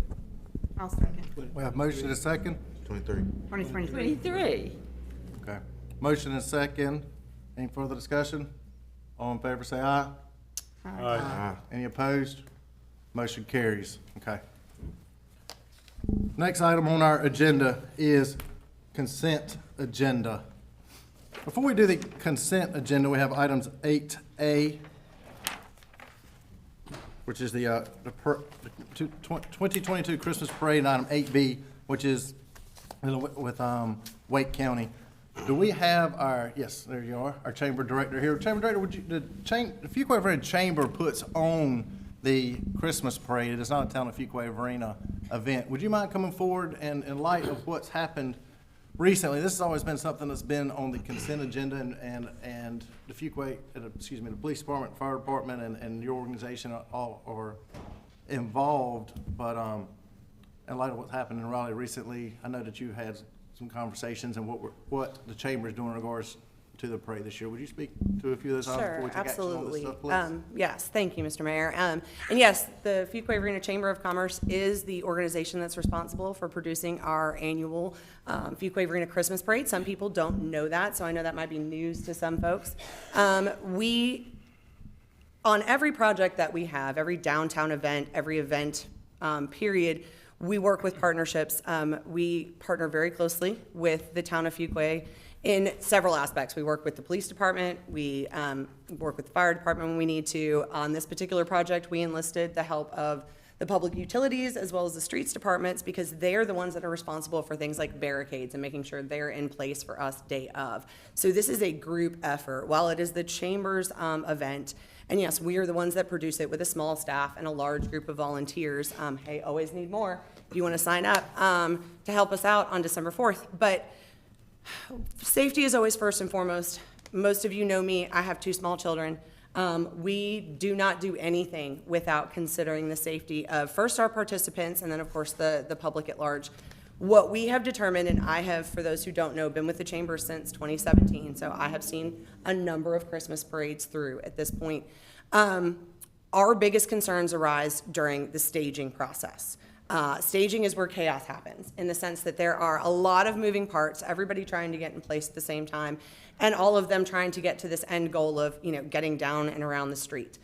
So what we have done first and foremost this year is we took the step to push the parade back an hour. Now this confused some folks, so let me take this time to shed some light on, pun intended, why that decision was made. That gives us an extra hour in staging, thanks to the Fuquay-Varina Police Department for being willing to give us that time, to make sure that we can do something called staggered entry. We can give people assigned times within a certain range to show up. So we don't have everybody descending on downtown at the same time. Stuff like that can really help mitigate some of those issues that we see in staging. We've also been asked some questions about how are you going to be sure that walkers are safe? Are they going to be placed in front of moving vehicles, things like that? I don't know if you guys have seen a parade. That's pretty standard practice. There are moving vehicles and there are walkers. That is not to take that lightly, but simply to say we always take those things into consideration. So we look at stuff like we don't want to put a dance troupe or a Boy Scout troop or a handbell choir behind somebody that has intense smoke and fog that's going to have a negative impact on that. So want to say that we always look at safety. We always look at our staging and our lineup to make the most sense of it humanly possible. We are now looking at working on some additional protocols. What you'll notice is that our neighboring towns have put out some of their additional protocols already. Some of those are things we were already doing. So while you're not yet seeing a list, line item by line item, of what's new or what's being asked, I assure you that we will communicate those additional protocol to our groups like we always do the week prior to the event. So we will be communicating with everybody who is participating. Our phones are always on, our door's always open. If you have questions, we certainly field them. I've fielded them all day today. We understand that the people are concerned, and we assure you that we are as well. So I'm happy to answer any questions. I don't want to get into the additional protocols, like I said, line by line. They will be available when they are given to our participants. And that is a communication between our parade planning committee and the police department as well as town staff. Well, I think, Kate, I appreciate you taking the time to come and speak in that regard tonight. I know it's on the front of many people's minds with what happened recently in Raleigh, and we've and as you mentioned also, there's a variety of protocols that you already have in place that some towns, different towns have, and some do, some don't have. But I know that it's going to be a very successful parade this year, So and it's going to be a great turnout. Yep. Too. We look forward to seeing everybody. So, thank you. Thank you. No other board members have any comments? I will entertain a motion on the consent agenda, items 8A and 8B. Mayor, I move that we approve items 8A and 8B as presented in the consent agenda. I'll We second. have a motion, we have a second. All in favor say aye. Aye. Any opposed? Motion carries. Thank you. Next item on our agenda, I have a tough time talking tonight, aren't I? Next item is administration reports. 10A, contract award, McAdams Downtown Generational Plan. More information about this information will be presented by Economic Development Director McNeil. Tiffany, good evening. Dawn, good evening. Good evening, Mayor Massengill and Board of Commissioners. The purpose of this agenda item is to consider awarding a contract to the consultant firm McAdams to perform professional services for the Town of Fuquay-Varina Downtown Generational Plan.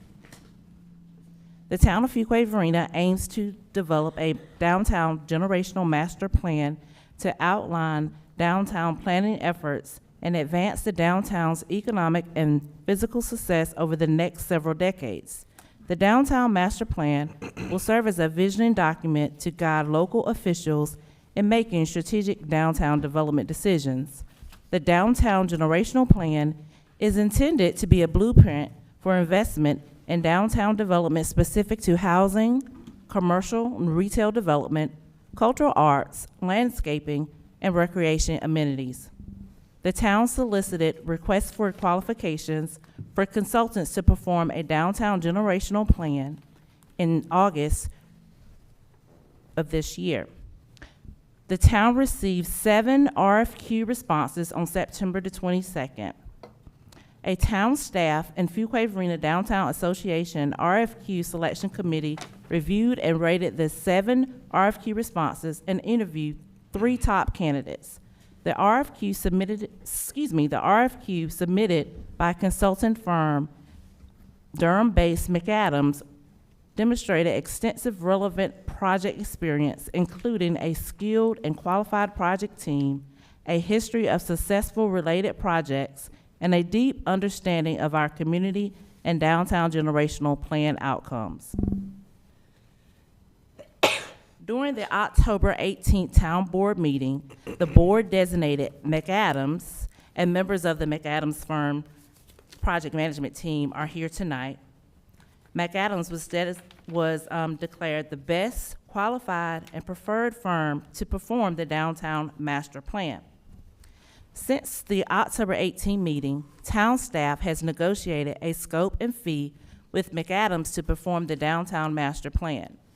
McAdams' proposal and scope of services includes a Phase 1, performing an inventory and analysis of the downtown's current buildings, infrastructure, physical environment, streetscape features, pedestrian connectivity, and transportation elements. Hosting a series of stakeholder meetings with the steering committee and general public, reviewing the existing town-approved planning documents and strategic plans. In Phase 2, to deliver GIS services to review existing conditions relating to land use, property ownership, public and private building footprints, railroad crossings, and pedestrian and vehicle multimodal components. In Phase 3, to provide recommendations and plan development to consist of setting a vision and establishing guiding principles for the downtown generational plan, establish a common set of value-based guiding principles, recommend ideas and projects to improve downtown's physical environment, for example, our zoning, open space, and density. Also, recommend strategic development sites for redevelopment based on market and economic findings, transportation recommendations for safe pedestrian connectivity, facilities, traffic calming, design standards, street cross access, and parking, and also to draft and prepare the final downtown master plan document to include inventory analysis, opportunity summary report, project recommendations, implementation plan, market study, and community engagement summary and results.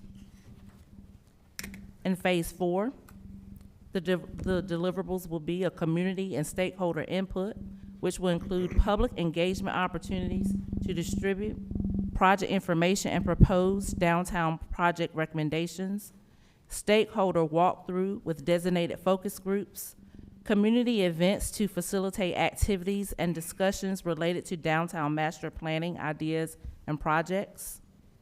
McAdams will also prepare materials for and manage a project-specific webpage for additional engagement and collaboration with the town's Let's Talk FV and social media platforms.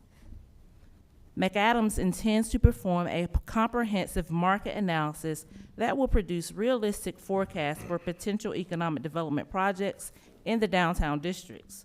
The consultant will also review inventory of downtown historical, architecture, and related properties and provide recommendations for preserving and integrating historic architectural styles and elements into future planning and development.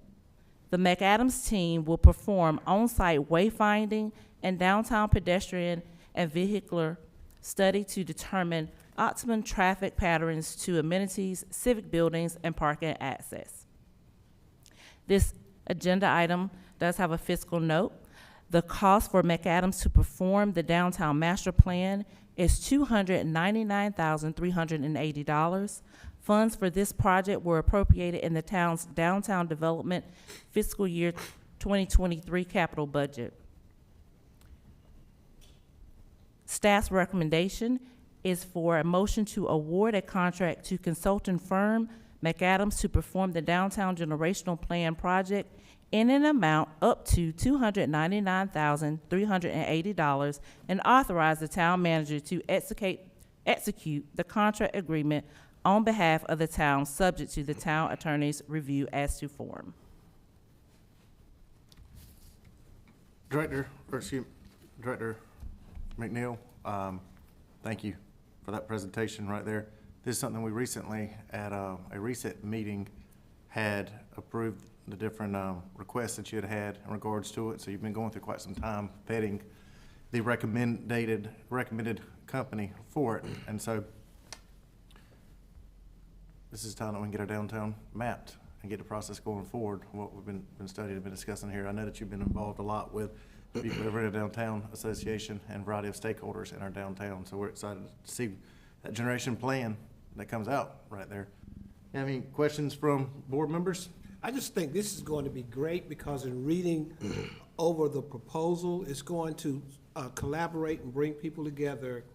And then out of that, I'm expecting, I think we'll see a vision for the next generation or so. But I think in the process, it's going to create even more conversation about how we shape our business community downtown. So I think this is a good step for us in regards to the future planning for our downtown areas.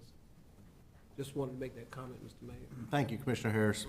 I also think we were at the League of Cities this past week, and just by saying a downtown generational plan made a lot of the other towns go back and rethink what they're doing, because they are just I talked to at least 30 different towns or cities who are working on downtown plans, but they never looked at it as a generational plan. So they were like, wow, I need to take that back. So I think this is going to be a step in the right direction, and we'll be a focal piece of people looking at how we do this downtown generational plan. So I think that's going to be good, and a lot of people are like, I'm taking this back to my town board meeting next week. So I look forward to it. Good. I think, do we have representatives from McAdams here in the room in the back, I think? Okay. You have anything you want to add to staff? Come forward. All right, we're just here now. Right. Good evening, Mayor, council members. Really excited to be here and very excited to work with you all on this plan. We just see such great opportunity here for, as you mentioned, sir, collaboration and community involvement. Really looking forward to getting to know all of you and the community here in Fuquay-Varina at a deeper level and establish a vision for what is going to be hopefully a very bright, prosperous, and bold future here in Fuquay-Varina. Okay. Thank y'all. Thank y'all for coming here tonight, too. Thank you. We're counting on it. No further comments. I entertain a motion. Marilyn, do you have any comments, or would you like to make a motion? I'd like to make a motion. Ooh, I was so excited I lost my place here. We can clap about this. It's okay to clap about Just not hooting and hollering out there. I'll make a motion to award. Oh, She wanted to Marilyn wants to make it. Okay. I got it together, Tracy, thank you. I was trying to help. I move that we award a contract to consulting firm McAdams to perform the downtown generational plan project in an amount up to $299,380 and authorize the town manager to execute the contract agreement on behalf of the town, subject to the town attorney's review as to form. We have a motion. We have a second. All in favor, say aye. Aye. Any opposed? Motion carries. All right, run, get to work. All right, we're on it. Thank you. Thank you.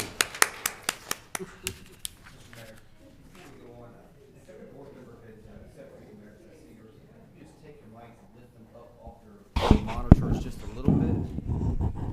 Yeah, we're getting feedback from one of them because I think it's resting on the mic, so. That one at the end beside Bill, I don't know if it's on or not, is resting on. I don't know if that's causing it. No one's using it. There we go. That's perfect, thank you. All right, good to go. All right, thank y'all. Next item on our agenda is other business. Next item on our agenda is other business. We're gonna go to the manager's report, item 11A. All right, thank you, Mayor. Just a few things to update the town board on in addition to what is in your agenda, on your agenda. Just as it relates to some of our departments, I did want to just report briefly that our police department, as is typical during the holiday season, is ramping up a presence in various business districts, not just downtown, but throughout town as the holiday season approaches. So you'll probably likely see more foot traffic and more presence as the holiday season maneuvers through. That's just something we typically do annually.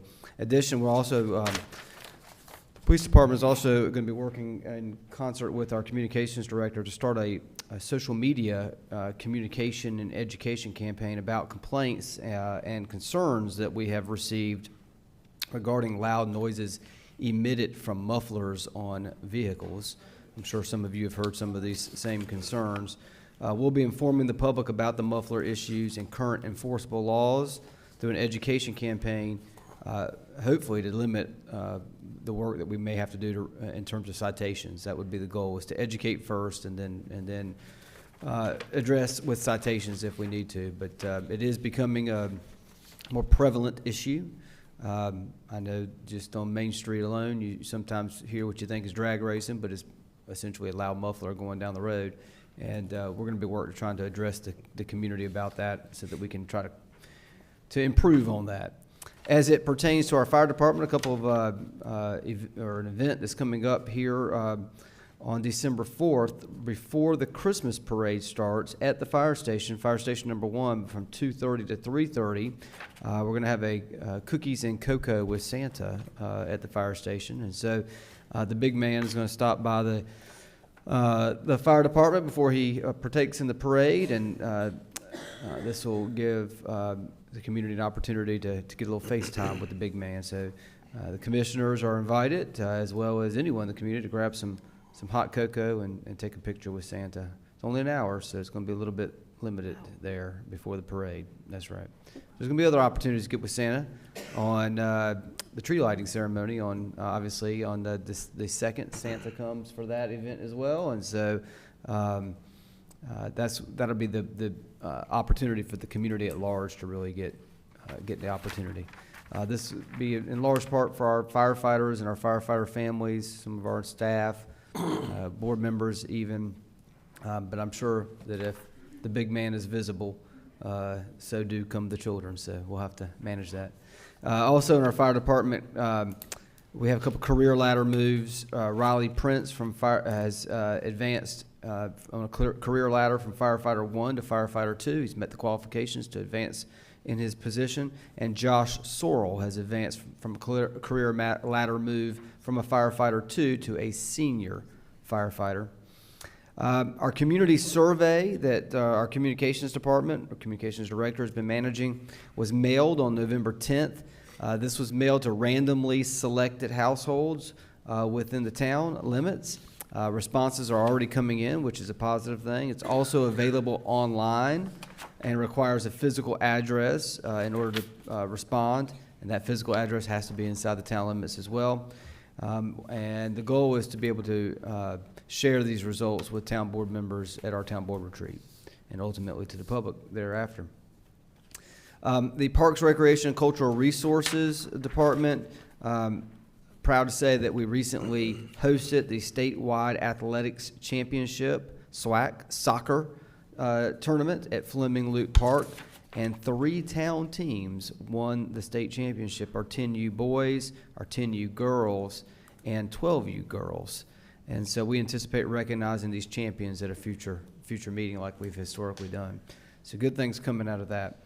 Our Art Center is super busy this time of year. The holiday events are keeping the Art Center active, with many performances sold out or approaching a sellout. We kind of joked with Maureen at our last leadership meeting about how that's becoming the standard, is selling out shows. So now if she comes with something less than that, we're all going to be just disappointed. But she's doing a great job, and her staff is doing a great job selling out shows.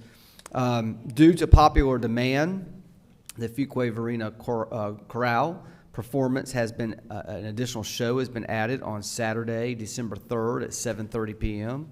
And so that falls right into the weekend of events that we have going on in our community around the Christmas season. And registration for over 100 upcoming classes is currently open online and in person. So a lot of opportunity to participate at our Art Center. In terms of public works, Michael Gallagher started as a sanitation equipment operator this week, so we're glad to invite him to be a part of our team. The first of 2 budgeted garbage trucks was delivered and is on the road. And the new leaf vac truck was delivered, and it will be in service very soon as the vendor processes the title work. And our street department, give them a little kudos, did a fantastic job getting up Christmas decorations up and around town ahead of the Thanksgiving holiday, as did our Parks and Rec maintenance staff at some of our parks in anticipation for our tree lighting ceremony. So just want to recognize our staff members for doing a great job. Some of them managing traffic as it's going by and putting up decorations on our street poles, but our community looks very pretty this time of year, and A lot of that credit goes to the hard work of our staff getting those decorations installed. Our Finance Department, Lori Hobgood accepted the position of our purchasing manager position for the town. She'll start December 19th, so we're excited about having Lori come on board. And our Finance Director Crabtree, our Assistant Finance Director Stevens, and the Finance Department in general is continuing to make progress working with the town auditor on the fiscal year 22 audit. And we anticipate that a presentation will be slated for one of our meetings in December to the town board. Our planning department will be kicking off, staff in our planning department will be kicking off a transit study public outreach the 1st of December with a page on Let's Talk FV and a presence at the tree lighting event, the tacky sweater event, and our Christmas parade. So that whole weekend, we're going to be out there getting input from the public about transit to help inform our circulator and transit study. And then in terms of public utilities, our primary focus right now is obviously these large capital projects that we're working on, and we are continuing to advance negotiations on the interlocal agreement with Sanford and Holly Springs for the water capacity partnership. You might notice I didn't mention Chatham County and Pittsburgh. They are still involved in the project.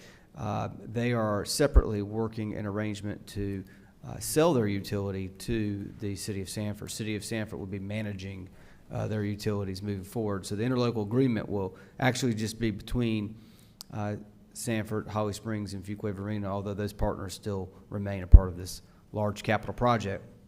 And we're likely going to be bringing an agreement to the town board first of the year for your review and consideration. The mayor mentioned it earlier, but the Barbecue Blues and Brews event was a very successful event for our town and specifically for our downtown. Very large turnout this year, so kudos to Dawn and the entire FEDA team for hosting this great event for our community.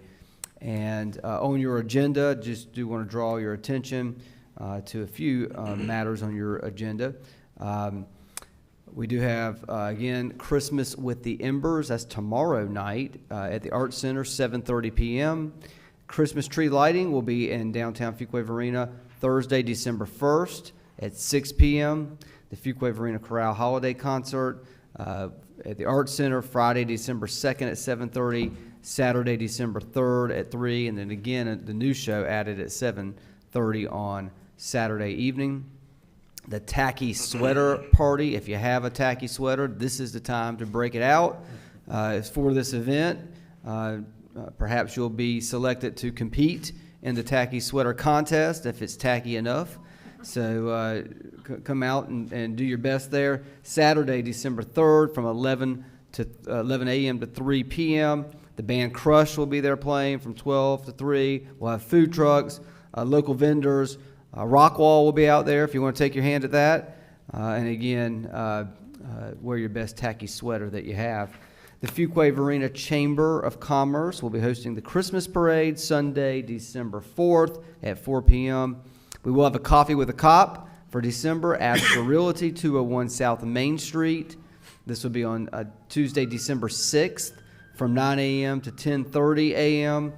And the Nutcracker performance at the Fuquay-Varina Art Center sold out Friday, December 9th, 7 p.m. Sold out Saturday, December 10th, 11, 2:30, 5:30 p.m. Getting a ticket for this event is like getting a ticket to a Taylor Swift concert. It's just not easy to do. You're going to have to buy it on the secondary market.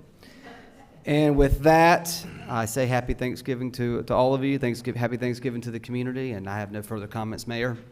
Happy to answer any questions that the board might have. Thank you, Manager, for those comments. A lot of good stuff happening. I'll speak to some of those when I speak to my comments at the end. Commissioner Gardner, you have any comments? I do have something, I really appreciate this extra time we've had this last month to gather information about social districts, and I'm still working on that and looking forward to really looking in more of what we got here tonight. And I won't say a lot about it because I'm not going to steal Bill's thunder for getting us headed in that direction, but I think the Let's Talk FV platform really was a helpful tool in this, and we are fortunate to have that as a tool to encourage civic engagement. And the other thing I have has to do with our museums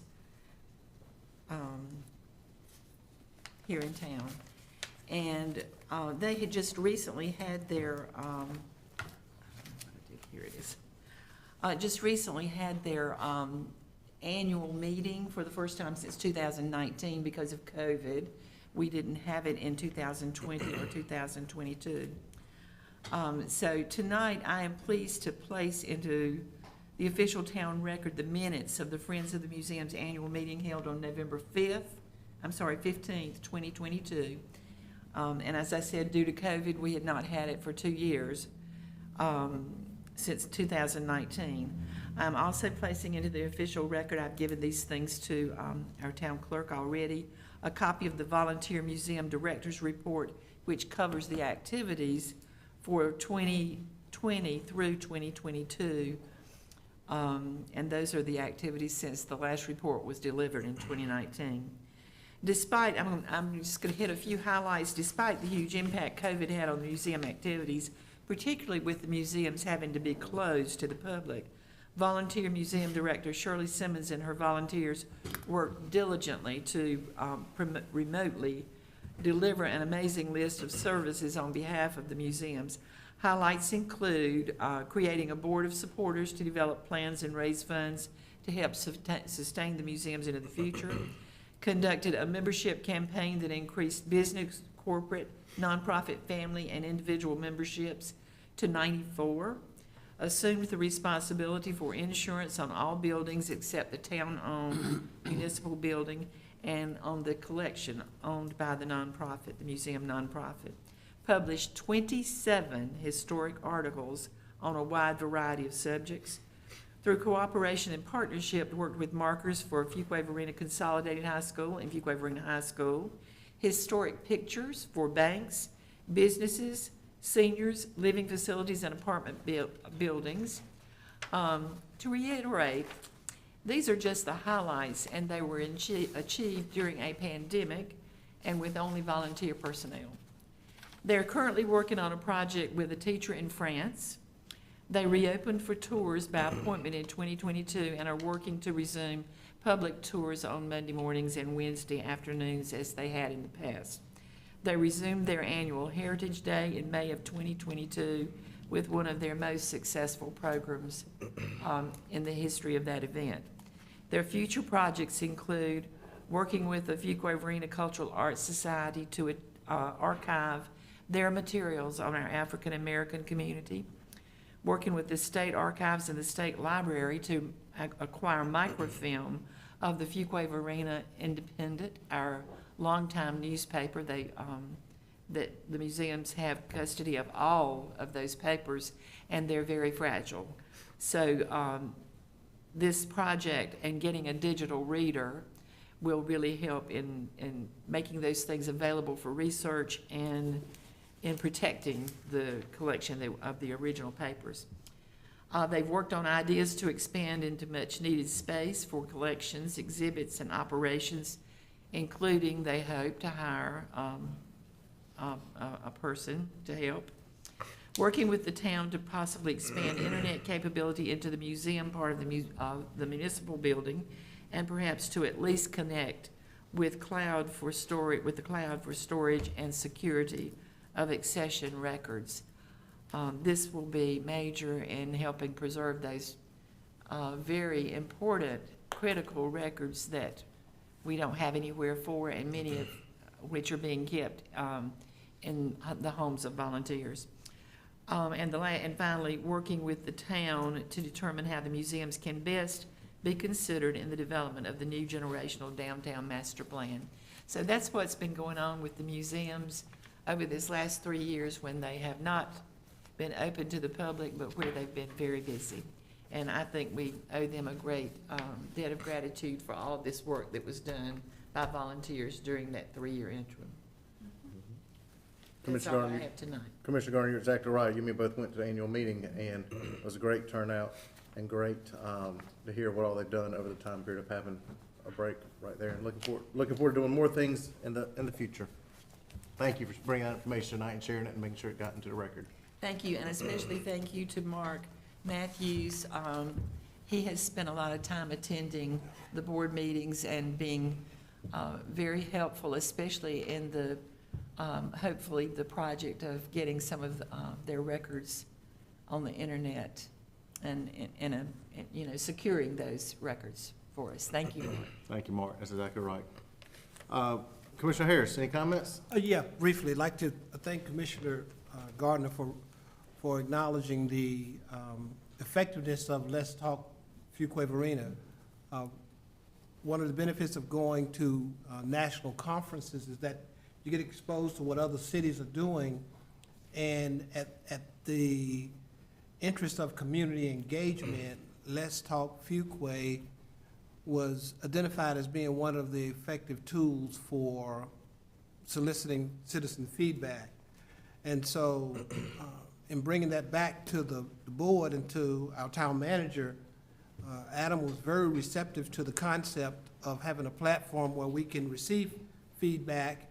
And then, of course, Susan Weiss got on board, and just we have this vehicle now where every citizen has an opportunity to have input on projects, plans, and programs, and we see this coming to fruition even tonight with such an issue that individuals had an opportunity to at least express themselves. So thank you, our town manager and Susan. Thank you for that vehicle, because I think community engagement is very important now, and it's very important for each citizen to have a sense of value in regards to being able to express their opinion, whether it's agreeable or not agreeable. I think it's just so valuable that we have this vehicle in place that helps facilitate that. So thank you very much.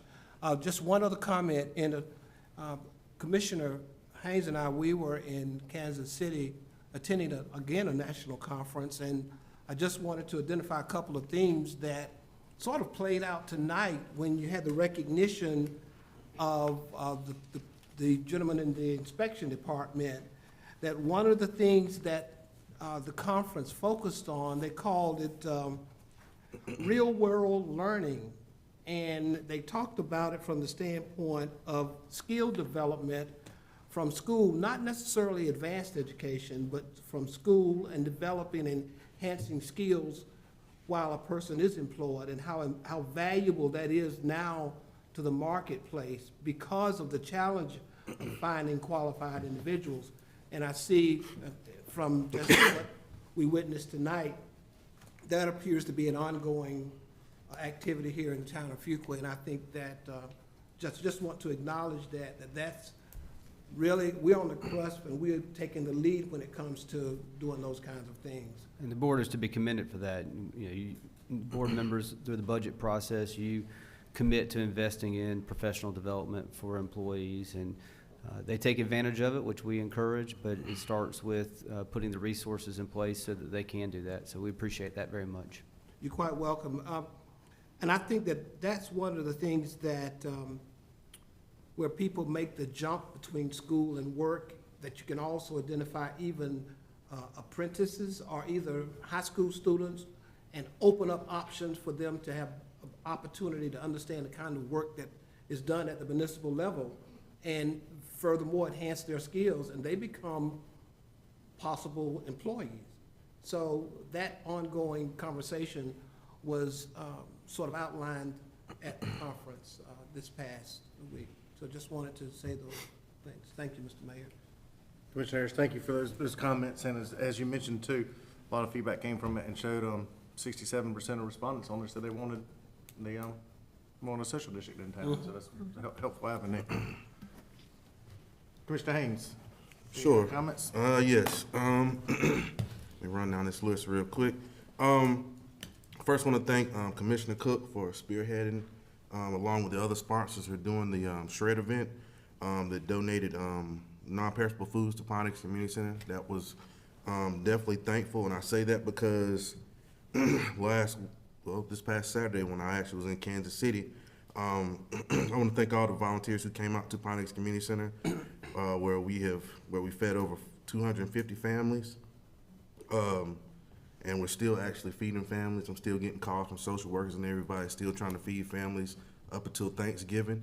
But definitely thank you for your support, and also all the great churches and volunteers from all over who came out and supported this past Saturday. They told me, and they took pictures of how long the line was, and it was circling the block all the way, so that was wow. Right before I got on the plane to go to Kansas City, I was able to speak to the A Honor Roll students at Fuquay-Varina Middle School. They had over 170 A Honor Roll students, which is amazing, and it's kind of full circle that many of us went to Fuquay-Varina Middle School, and now I was able to go back and speak, and actually one of the assistant principals now was my English teacher in high school, so it's just amazing just to see that full circle, and they were very attentive, and I thank Principal Clark for allowing me to come. Barbecue Blues and Brews, me and Chief Medina held it down in the wind and the rain and made it through the night, and we had a good time. We enjoyed ourselves to support our downtowns. We had a great time. The amount of people that we saw when that thing opened up was just amazing. I know so many people called and said, I was coming, but I saw the crowd, and I was like, I'm not coming anymore. So that's how many people it was out there. So that was amazing. That was a great turnout. It was good to hear about the Tree City USA. Definitely getting that update because people continue to reach out to me, and that was one of the things I ran my campaign around. I missed the HBCU College and Career Fair, but me and Commissioner Harris, we sent a video while we were in Kansas City just promoting it. I heard Mayor gave a great talk to the kids, and I just want to thank those sponsors for going out and doing that and starting a new trend for HBCUs, being a graduate of HBCU. So definitely that. And the last thing, I enjoyed myself at the National League of Cities. I probably gained 5 pounds from going to all the barbecue restaurants in Kansas City, from gas stations to everywhere under the sun. But we had a great time, learned so much, met so many different people from it was over 3,000 elected officials, town managers, economic development directors. I actually rode back with the economic development director from Fort Lauderdale, and we had a full conversation. So just the connections were great. Meeting so many people, meeting a lot of people from North Carolina and outside of North Carolina. One of the initiatives, and there's some other things that I'll be talking to other people that I'll bring back, but one of the big initiatives that I'm gonna lay my hat down and lay my anchor down is a youth council. That was one of the biggest things I saw. Many people from all over the country brought their youth councils. Some of them are set up just like us. They actually have a youth mayor and youth council members. And the other ones just have a youth council. And they were able to speak on the big stage. I mean, two of the young kids spoke right before Dr. Sanjay Gupta came up and spoke. So those were the type of speakers that we had at the conference. But just being able to do that and instilling young people what a municipal government does at that early age can spark one of them who wants to be the next mayor of Fuquay-Varina when they get to that age or however. So that's one of the things I really want to push in this going to this next year as a youth council to spark that interest for our young people. Happy Thanksgiving, everybody. That's all. Good. Commissioner Haynes, thank you for your comments. Are you cooking barbecue for Thanksgiving too? I have turkeys on the grill right now. All right. I'm here. You're not gonna burn them between now and Thursday, are you? No, they're being watched, but they're on the grill. Like somebody's watching them right now. Thank you for the update. Commissioner Cook, any comments? Just a couple. Thank you for mentioning the shred event. It was well attended. I want to thank the chamber for allowing the truck to park in their parking lot. They have a great system set up over there for people to pull in and pull her out. I also want to thank all the small businesses that helped sponsor it. The truck is not cheap, so it's really hard for one person to do. So we team up, and we're going to do it again in the spring. So we'll keep you posted on that date. But we filled a whole truck, and then we filled another whole truck with food. We had a lot of people just come and they didn't have anything to shred. They just wanted to give us food, so that was great. So I was very happy to meet your mama and, well, I already know your mama, but to drop off food over there for your event and feed so many of our families. I sent out today, I do a list every year of Triangle lights, holiday light list, and send it out over the Facebook and all to my clients and everybody. And it's a lot of fun to do. Everybody likes it. But it's really interesting to see and note that of all of the different towns across the Triangle, that Fuquay-Varina has the longest list of holiday events. From Christmas parades to our tacky sweater thing this year, to the holiday concerts, the Nutcracker, to all of the events. Our list was like that long, and most of the towns, you know, they have the parade, and that was all that I could add for them. So I love that about our town, that we have so many diverse things that's welcoming for the family and for all ages of residents. It was just really nice to see our town be represented so well on that list this year. So that's all I have. Thank you, sir. Commissioner Cook's couple of events I speak about when I talk to, that you're right, we're fortunate to have so many great things happening in here for sure. Mayor Pro Tem, any comments? Just real briefly, I have to respect Commissioner Haynes so much. I thought I did a good thing today, smoking one turkey. He's smoking right. 12 right now, so I'm still an amateur. I'm trying to catch up to him. I only have one thing to mention. I got the opportunity to represent the town on the 10th, along with the chamber, at a ribbon cutting at a place called Wing It On. I like to go to those, so I always appreciate it when you ask me, can I go cover on them, because they serve food. And I really enjoyed the wings. They did a good job. But it's just great to see another small business come into town that brings value, brings something that we need, is more places to eat. And so I enjoyed that a lot. So I was really pleased to get to represent the town. It's always fun to do things with the chamber. So I appreciate that a lot. That's all I've got. Thank you, sir, for your comments. One comment I want to make in regards is the tacky Christmas sweater party coming up. That stemmed out of Celebrate Fuquay-Varina being canceled and wanting to do something this fall. And so Susan and Parks and Rec got together and came up with this neat festival day of something we kind of make a whole weekend of celebrating on. You know, we have Thursday Christmas tree lighting, Friday we have chorale concerts, and Saturday we're now going to have our big outdoor festival of the day.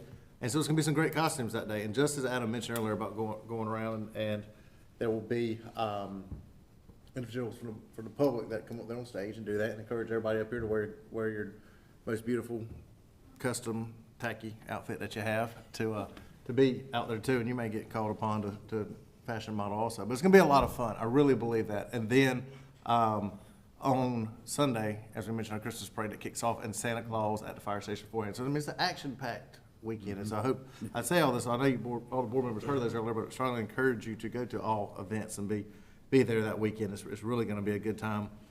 A couple of events I want to highlight. I'm not going to go through everything that's going on over the past 2 weeks, but a few of them I wanted to highlight was, and some of these that have been mentioned, Barbecue Blues and Brews really turned out great. FEDA did a great job with that. Was I correct saying that it was a record turnout? I know it was thought to be. Did it happen to be good? So that is great. And it was delicious too, just as Brian talked about filling up in barbecue, and St. Louis, we filled up in barbecue with you too on the day of that, and so that was great. You did a good job with the chief, and so did several others do a good job, and that was a lot of fun that day. I'm just glad that's such a successful event. I know with future, y'all were figuring out a great future location too at the same time. There's Dawn right there. Future location for that too, and look forward to that continuing, because that's really a great event that we do right there. Kind of kicking off everything, getting ready for the holiday season at the same time. Fuquay-Varina Middle School officially had its groundbreaking last week, and that is slated to be open in 2 years. So fall of 2024 will be when that opens right there. And so that's an exciting brand new campus, and I have continued to hammer on the school board that we don't expect that building to go vacant, to repurpose it for something. And they have assured that it will be repurposed for something, but we're going to stay on top of them right there with that. Herbert Akins Road Middle School, speaking of middle schools, is our other middle school in our community. And what's popular at schools is to have a spirit rock. You know, the high schools have them, middle schools have them, each of them right there. And so Did you get it out there? it's done today. So the middle school got a rock donated from the rock quarry, which we all know rocks are heavy, and rocks are big.